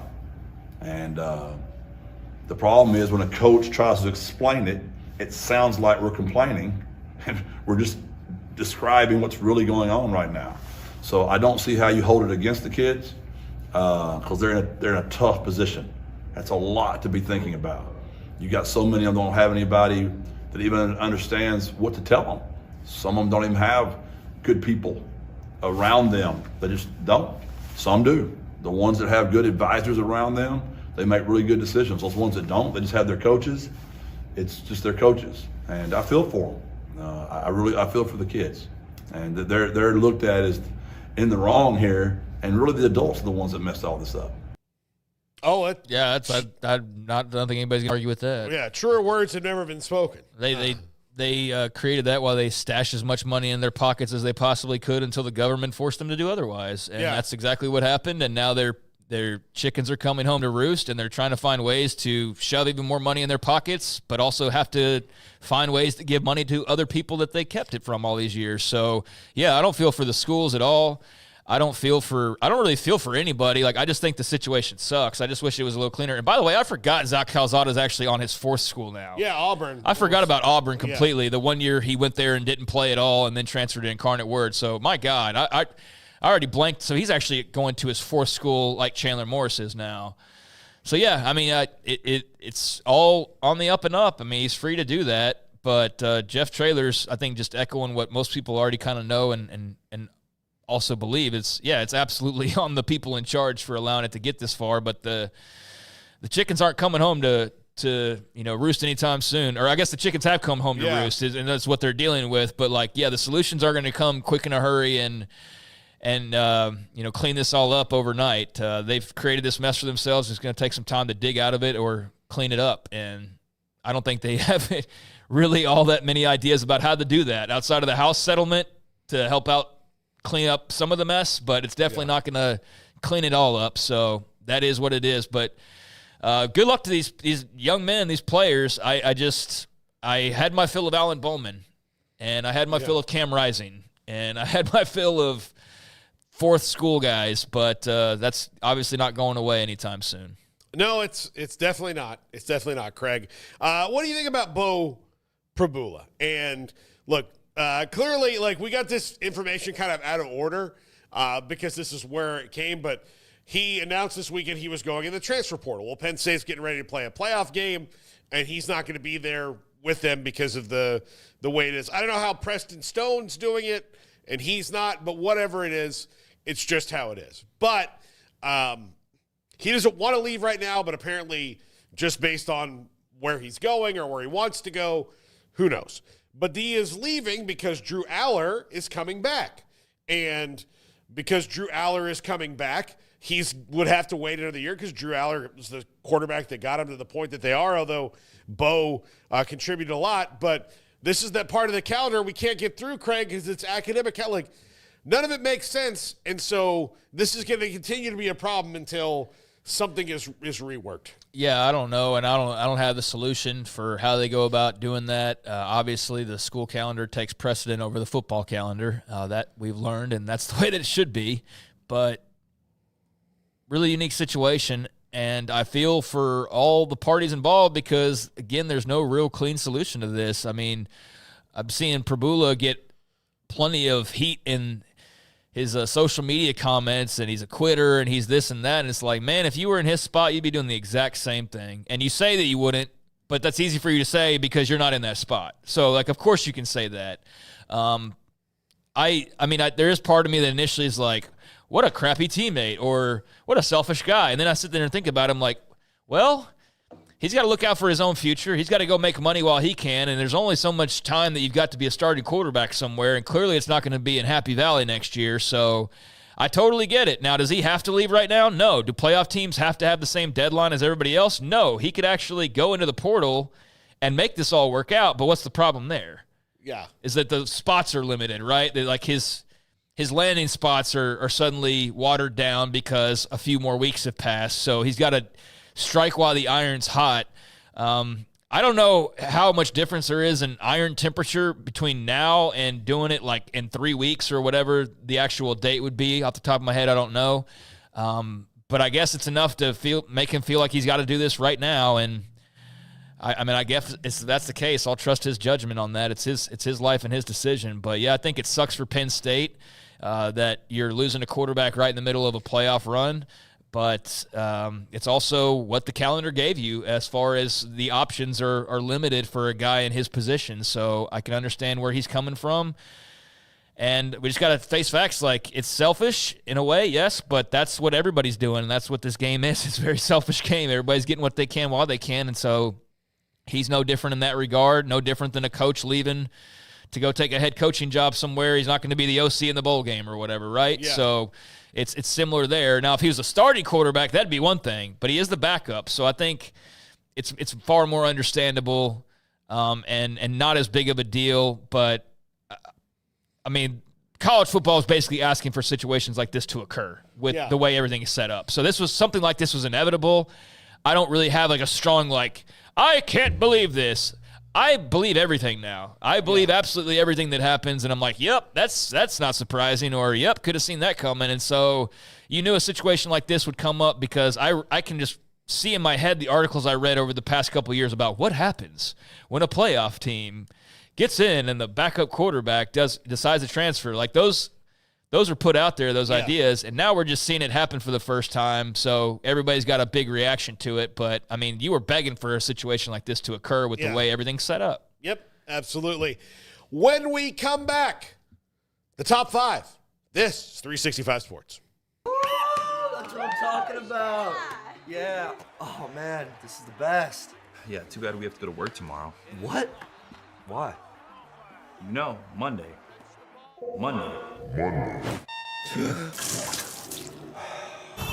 Where's my report? You millennials are all the same. You okay, Dexter? What happened? You need Sunday scaries. Screw you, Monday! Woo! Yes!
If your business is like most, you need things done quickly.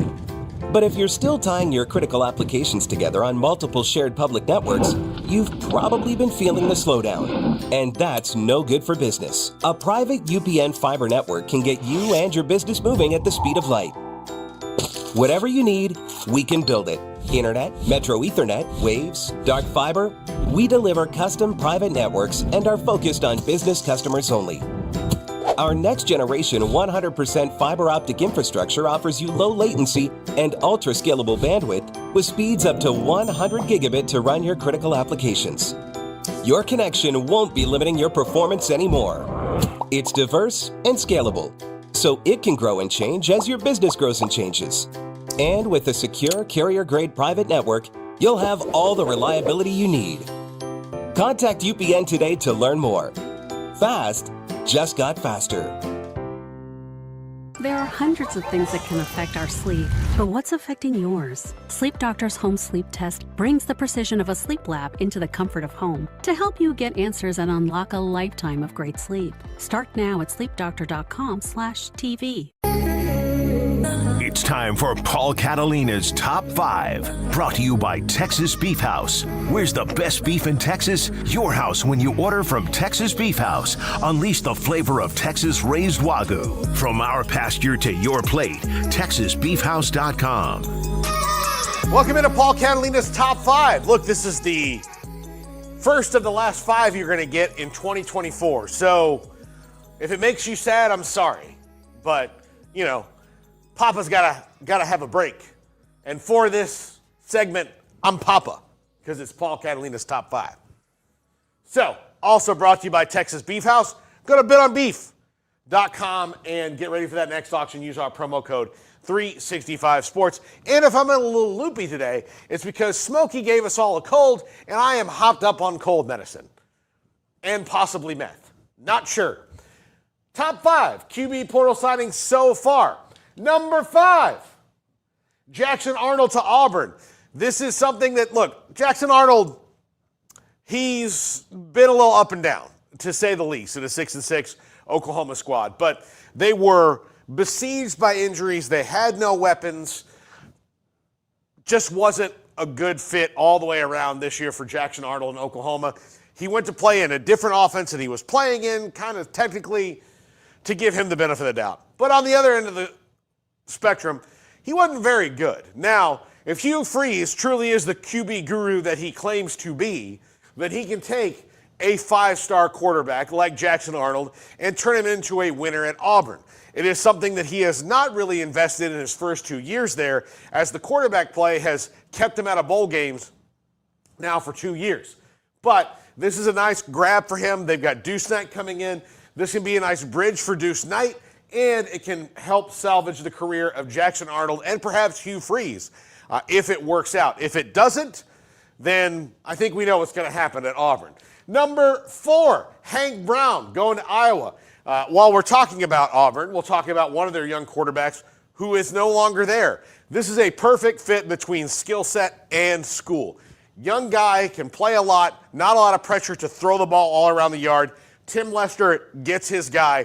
Run first offense, really going to work out for a talented yet, unproven quarterback who only played a little bit this year because of Auburn's, awful nature on offense. All except for that Texas A&M game, which was their opus.